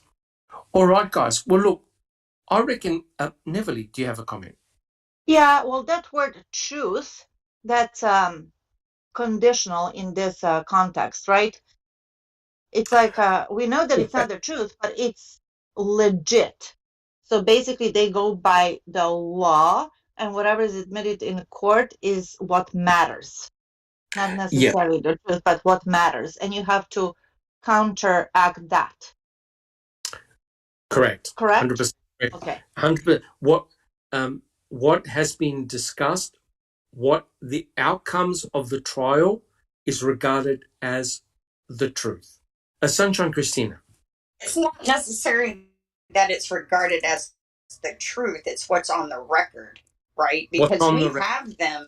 We have Scalia, who was a sitting Supreme Court justice, who rationalized that just because it is clear that you are innocent, that does not mean you should be let out of prison.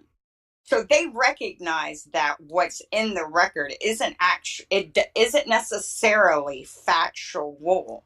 As long as it is legally obtained, that's what matters.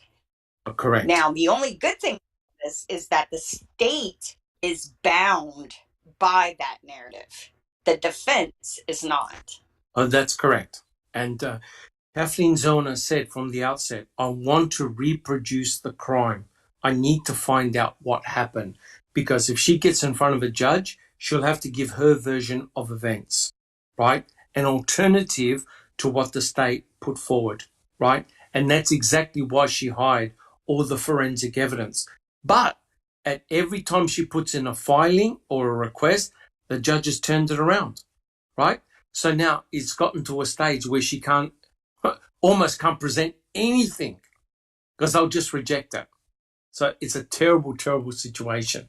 And Neverly, did you have a comment? Just Silkman, I did not. Thank you, though. Oh, okay. Well, look, guys, I think we've done really well so far, but I acknowledge the fact that we've had trouble with voice and some of the people are not hearing us properly. So I reckon what we'll do one more question. Is everyone happy with that? Jack 61, are you happy with that?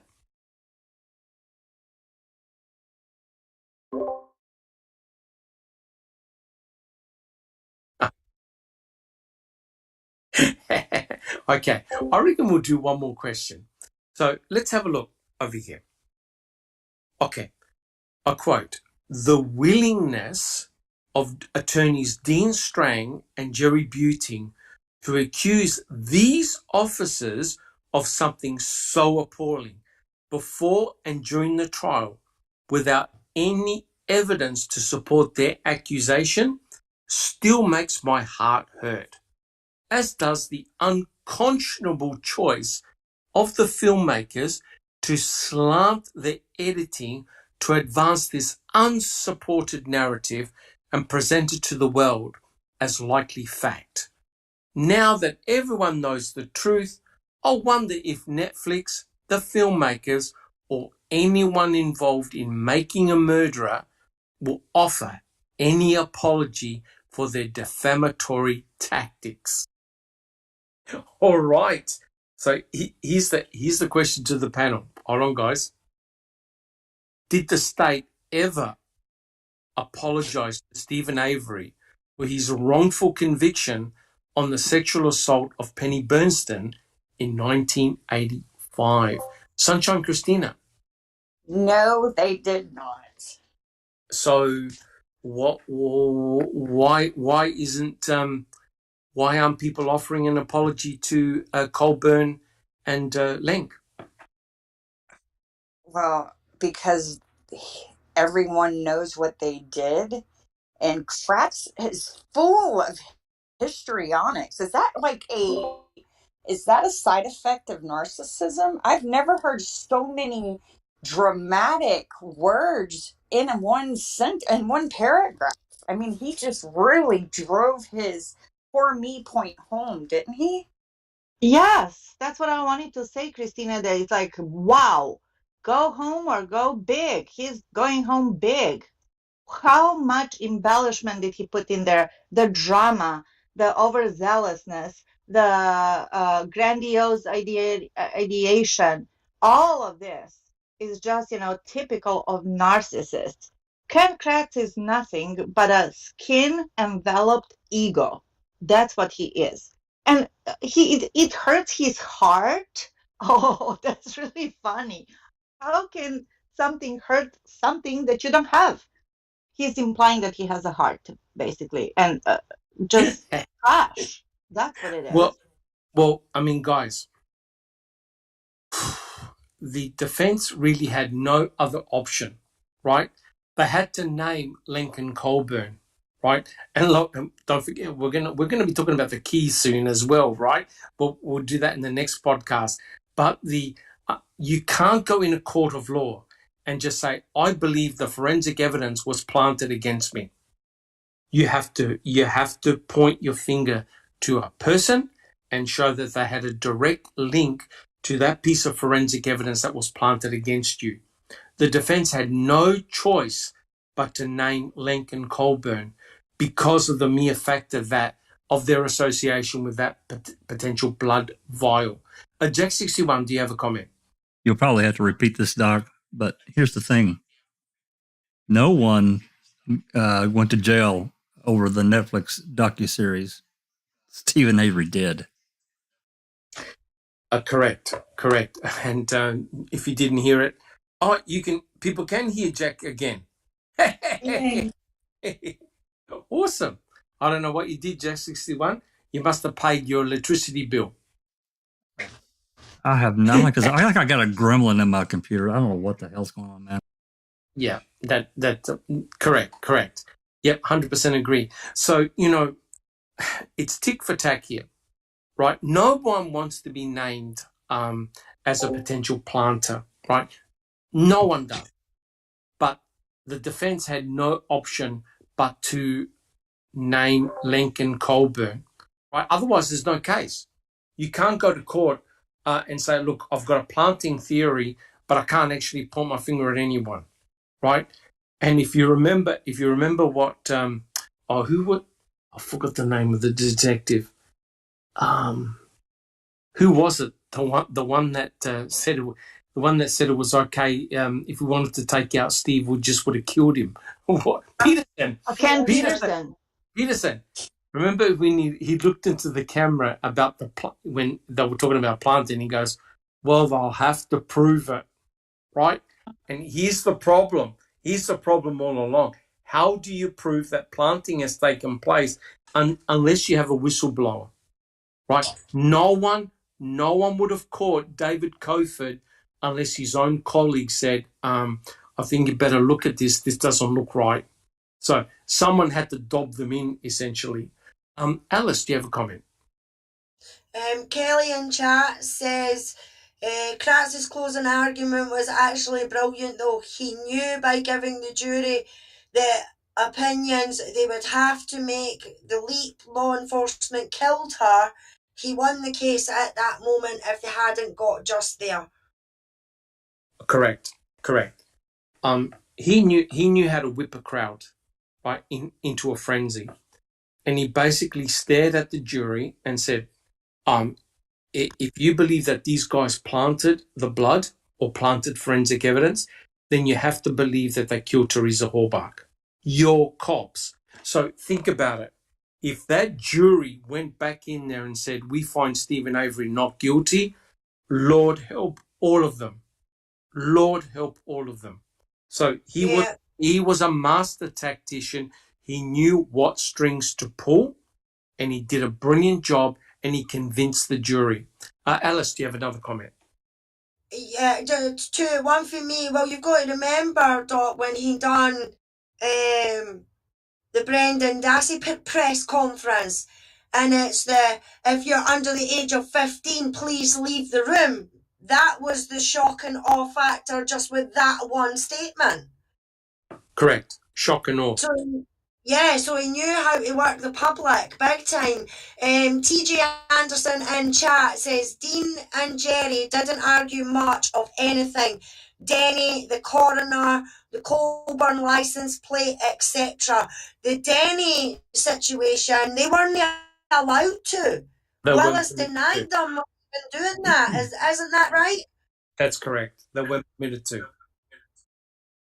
And if we actually read the trial transcripts, they did a sort of like a post-trial, and the judge had asked them, what would have happened if you were permitted to talk about Denny's? And they said, yep, we could talk about Bobby, we could talk about Scott Tadich, we can talk about Ryan Hilligas, but during the trial, they were not allowed to point a finger at anybody else. Because remember when Strang started talking about the phone calls and that somebody went in there and deleted messages, Kratz immediately said, sounds like a third party, Judge. Sounds like a third party. In other words, Kratz knew when they were stepping the line talking about Denny suspects, and the judge stopped it. Sunshine Christina. So I know a lot of people don't subscribe to this theory. I believe this entire thing from start to finish was a script, right? We know the bones were not found in the burn pit. We know that the entire narrative of the crime was created. So Kratz, knowing he's lying about all of this, has the foresight and the ability to plan accordingly. I'm curious, do you think that he chose Link to kind of be in the front and center simply because Link is a link, and he does like this play on words? Like, did he say, we'll make sure that Link's around whenever any evidence is placed, because then that way they'll have to say, that Link is the link and he's the only link they can make, because Kratz, he comes to his words, like he just loves to over dramatize everything. And that's it's just, I don't know, it's just weird. But the whole thing is scripted. And he's light years ahead of Buting and Strang, because he knows what he's doing. So he knows their only options are going to be to do what they did. Correct. I mean, look, once you plant that blood in the RAV, Stephen is effectively screwed. Because if look, either he put the blood there himself and he was involved in the crime, or he wasn't, right? But if you look at all the forensic evidence, it doesn't make any sense, right? If you started finding hair, tissue, blood, other body secretions in the trailer to prove that Teresa Halbach was there, then you start to worry. You found none of that. If you start to find evidence of blood and pools of blood in the garage, that belonged to Teresa Halbach, then you start to get worried. But there wasn't any. That's the problem. The crime scenes are too clean. The crime scene of the RAV is too clean, right? If you have a look at what happened in the Pontiac Grand Am when Stephen was actively bleeding, and also in his pickup truck, the black pickup truck, there's drip, drip, drip, drip, drips of blood absolutely everywhere. You don't find that in the RAV4. The RAV4 looks very much manufactured. That's the problem. And yes, the blood was not, it could not have been reconstituted or rehydrated blood. It had to be blood in liquefied form, right? So whatever blood was used, it was in liquefied form. It was solid. The drop of blood on the passenger side door on the metal frame is a very solid drop of blood, right? And I agree with Mystic Jinx. I have a feeling that's exactly where the planter went in. From that door and went and leant in, and as a result, dripped blood in those certain spaces, and that's it, came out. To do that would have taken no more than about a minute. In, out, one door, boom, finished. Jack 61, do you have a comment?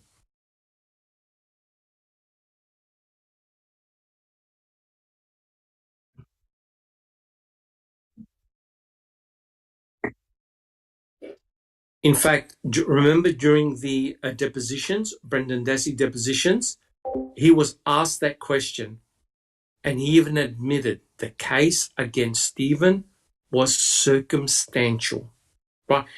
They didn't even use Brendan Dassey because they knew that Brendan Dassey was going to be very, very problematic. Sunshine Christina. Oh wow, I just had a brain fart. What was I gonna say? Oh, so we are only going on the crime labs that the red blood like stains are in fact. They have not been independently tested. There have been cases where non-human blood was used to make it appear like a defendant committed a crime. When the defense got the person freed and went to civil suit deposition, the state of Illinois settled for something insane like $80 million. I believe it was the Juan Rivera case. Is that right, Jax? Because he did not own the shoes at the time. Actually, the shoes were not manufactured in the United States at the time of the murder. And then somehow blood that they claimed was from the victim ended up on these shoes that he had on when he was arrested. Yes. So, yeah. You understand what I'm saying? He was arrested a year after the murder. A year later, he had shoes on his feet, and somehow their state crime lab claimed that there was blood from the victim on those shoes. Yep. And they settled the case before civil suit depositions were taken because they did not want to admit what they had done. Correct. What we're talking about here, guys, is a manufactured crime scene, right? We got to work out how that blood got in that RAV. So the options are very simple. Either that Stephen's blood, as in he was in the RAV, or the blood was planted from a source. It couldn't have been the sink. Forget about the sink. There's no way the blood came from the sink. Or, in actual fact, it's not Stephen's blood at all. Who can control all the outcome? Sharik O'Hain can control all of the outcome. As soon as I saw that, a letter, try to put her in the garage or house or trailer, wherever it was, I could not believe what I was seeing, right? You've got the lead investigator communicating with the lead person doing all the forensics, giving her a wish list of what you want, what the outcome you want. And lo and behold, Cohane, found DNA on the key. Culhane found DNA on the bullet, and both the bullet and the key used up all the DNA sample, cannot be retested. That is freaking mind-blowing. Alice. Yeah, TJ Anderson in chat says, key with no wear, no house key or other keys attached, but Stephen Avery's DNA on it, but not Teresa's. Again, insults my intelligence. Yeah, 100%. 100%. And in the next week's podcast, we discussed the key and the hood latch. And we'll probably talk about for about 4 hours on those two alone. You're correct. You're correct. But remember, guys, remember, what did Jean Couchet say about the fact that DNA can be tampered with, right? DNA evidence can be tampered with, right? But the jury is not going to associate that at all. They're going to say, wait a minute, what's Stephen Avery's DNA doing on Teresa Horbach's key? That means he must have touched it, right? They're not thinking about the fact that, wait a minute, are we actually sure that key had Teresa Horbach's DNA, Stephen Avery's DNA, or is it another form of contamination or evidence manipulation by Culhane? Oh, let me retest that sample. Oh, what do you mean you don't have any more DNA left? That is highly, highly, highly suspicious, right? Same with the bullet, Ida Meffel. No one can retest it because Culhane used all the DNA from the bullet. So the bullet and the key, you can't retest again. Isn't that remarkable? But we'll save that for next week. All right, guys, do we have any final comments? So there's no question. Kratz is going after Netflix, the filmmakers, and us. All of us. Neville, do you have a comment? Andy B has a comment from the chat. He said, we should still have a bonus question, though. A bonus? He wants a bonus question. Okay. So go ahead. Andy B doesn't want us to go. Correct. Right. Does Andy B have a bonus question? No, I think that he wants any question, just to ask us any question. Right. Well, I understand. Look, I understand from the perspective of Lincoln Colburn. I really do. Right. To be named as a potential planter, if you haven't done anything wrong, it's a terrible, terrible thing. I agree. And it does affect your life, your family, everything, your persona, how you're viewed in society, etc., etc. But no one gave two shits when they did the same thing to Stephen in 1985. No one, right? No one. And what makes it worse in 1985 is that the likes of Kacerik and Vogel knew all about Gregory Allen and chose to do nothing and turn a blind eye. Stephen, as a result of being convicted of the sexual assault of Penny Bernstein, who is a valuable member of society, and Stephen was trash. He was viewed as trash. No one gave a stuff about him. He lost everything, right? Destroyed his family, destroyed everything, right? And when he came out when he was exonerated in 2003, it was like he stepped into a brand new world. He was given no apology. He was not given any therapy, let's readjust, let's get Stephen readjusted back into society. They opened up the front gates and just let him out, right? So no one apologized to Stephen ever. In actual fact, they went after him even harder. That's the most disgraceful thing, right, in my opinion. Guys, do we have any further questions? So I think somebody asked a question about EDTA. No, you're not going to be able to see EDTA. EDTA in a purple top tube is normally like a powder or a gel, It's a chemical. It's a very, very small chemical. You need specific instruments in order to detect it, right? So it's not going to bind to red blood cells or white blood cells. It's a chelator, which means that what it does is it binds to calcium ions. It also binds to other ions in your blood. And EDTA is not a normal chemical that you have in your body, right? So you normally don't find EDTA in your blood. It's a man-made chemical, and it is ubiquitous. It's present everywhere. Okay, guys, do we have any final comments for today's podcast? Alice.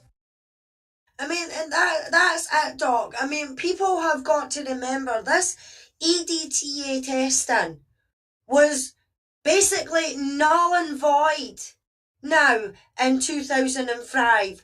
When it first came out, they thought it was the best thing ever, but then they started realising that it was junk science. And the one that brought that more forward was the O.J. Simpson case, as we said earlier. You know, Correct. so even the FBI stopped using that test for at least 8 to 10 years.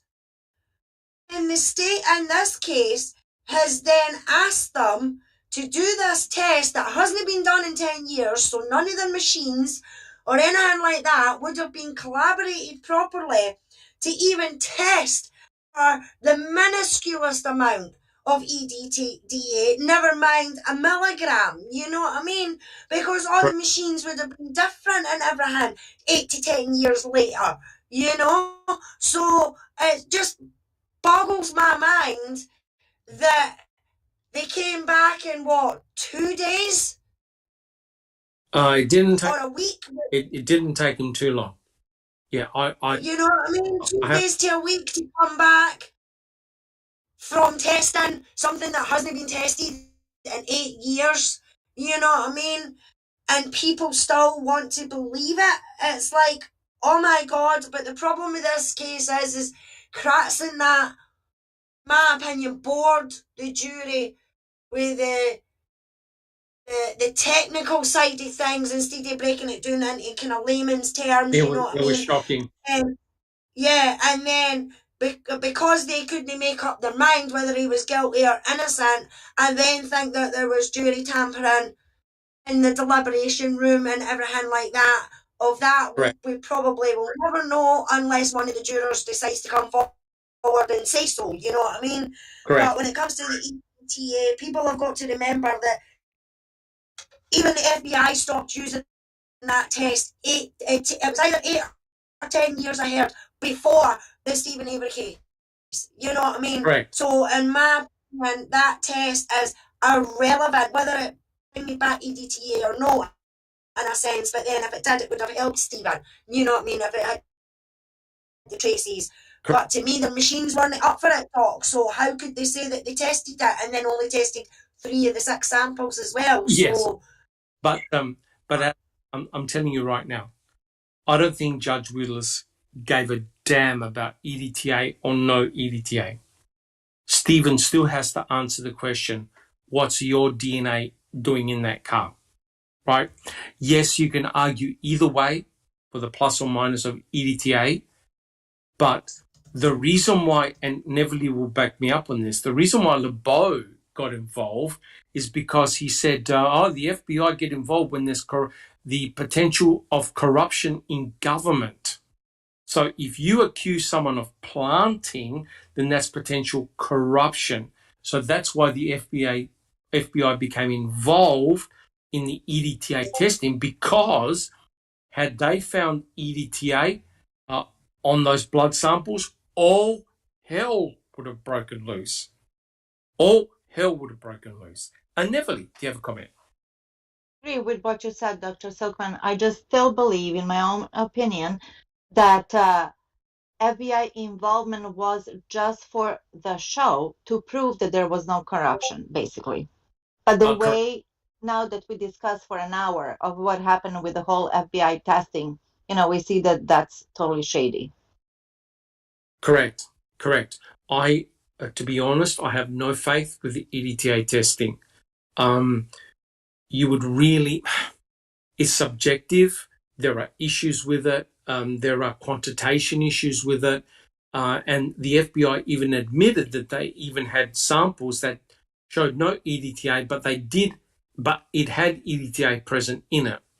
The big issue we have, guys, is that the blood tube was 11 years old, right?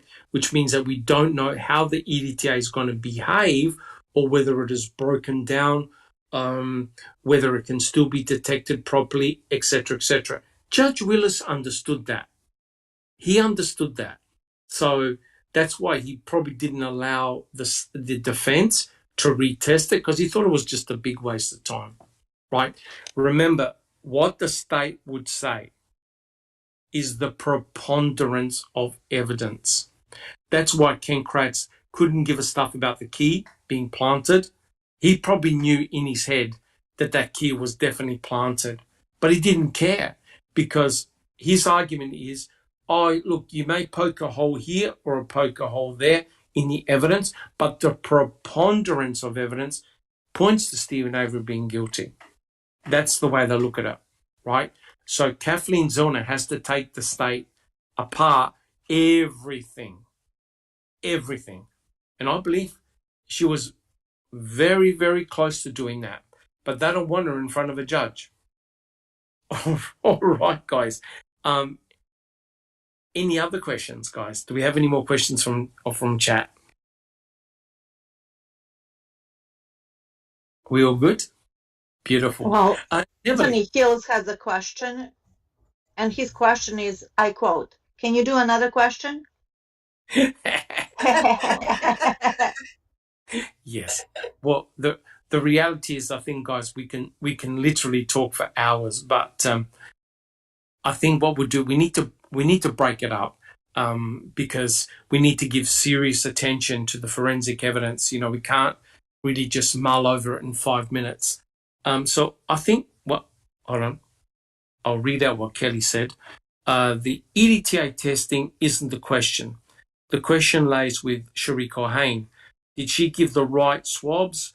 The EDTA test could have worked if she gave them the right ones. Yeah, correct. So it all comes down to who handled the forensic evidence. Cherie Cohen did all the swabbing. Cherie Cohen handled all the swabs. She had them at her workbench. You can change. In fact, all you do is you just change the box. You put the swab in a different box. That's it. Party over. So if you're going to do this, you would have to re-swab everything de novo. The chance of that now is probably close to zero, which is unfortunate. So, you know, the state will always revert back. Well, this is what was found during the trial. This is what we go with. So, unfortunately, that's the way it is. All right, guys. Well, I think what we'll do, we'll stop the podcast. I'd like to thank everyone in chat for coming along. Oh, we have Travis. Welcome, Travis. Thank you so much for coming to chat. It's been a very, very fruitful and lively discussion, as always. I think this is a very important chapter because it talks about the forensic evidence. We really need to address it and address it very carefully.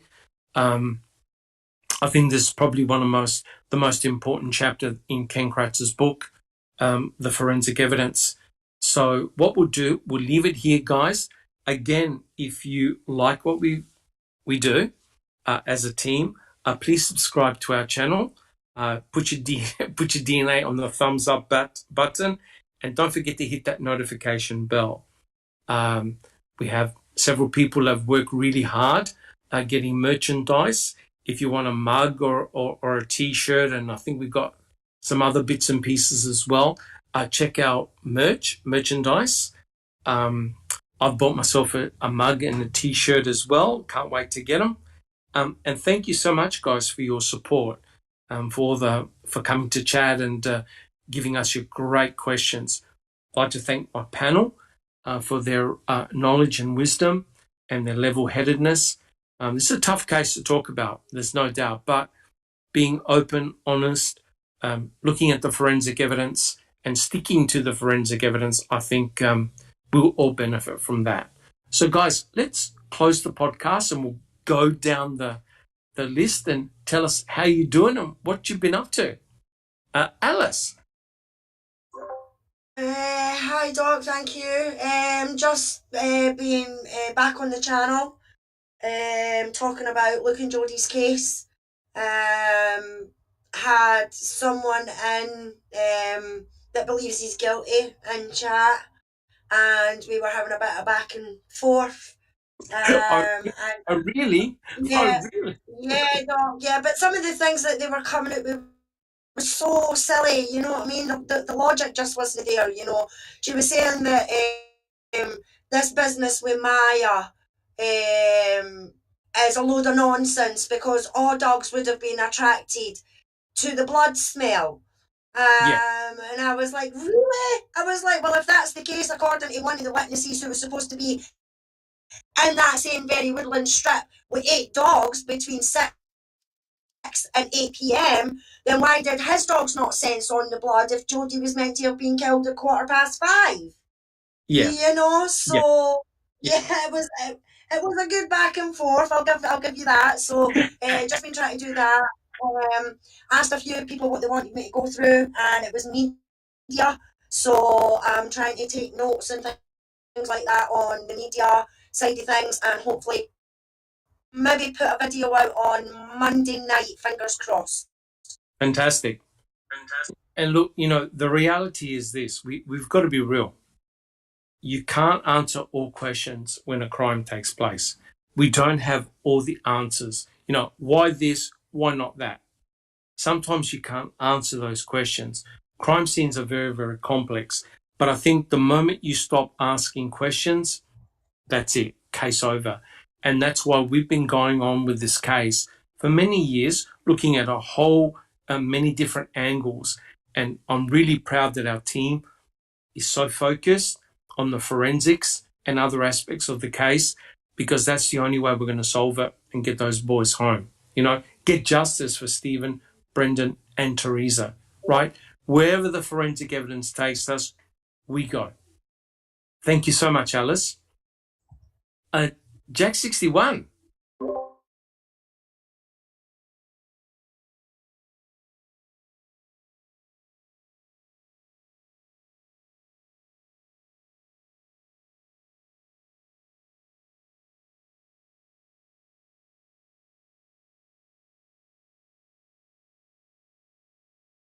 Awesome.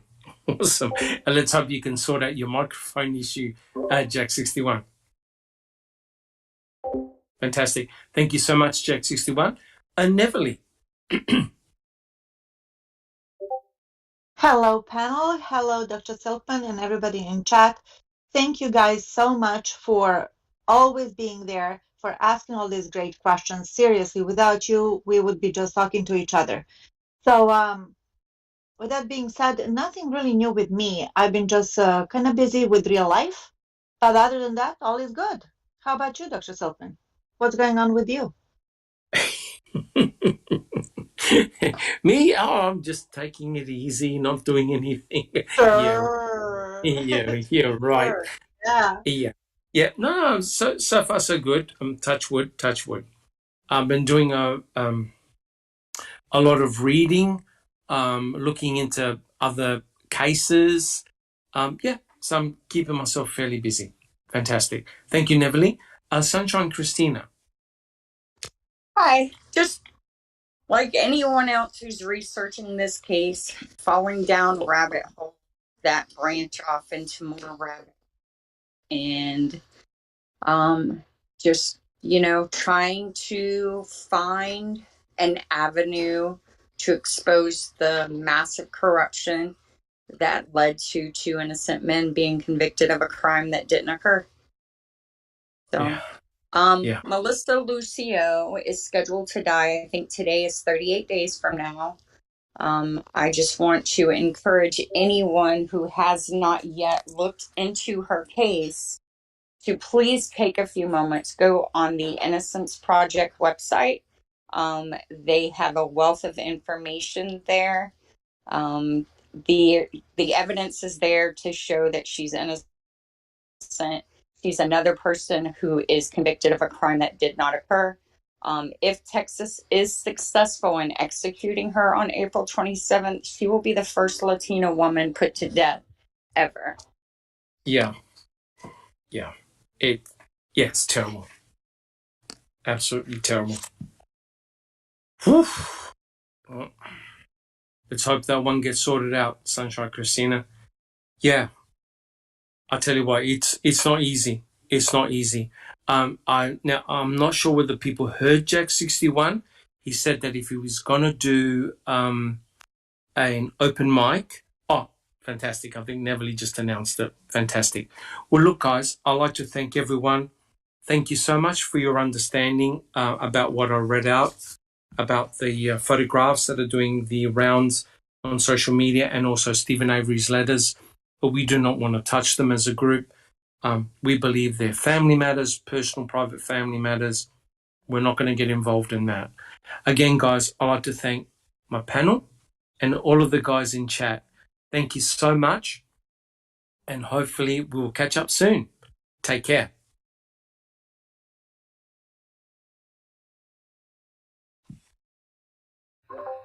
This has been a Foul Play production.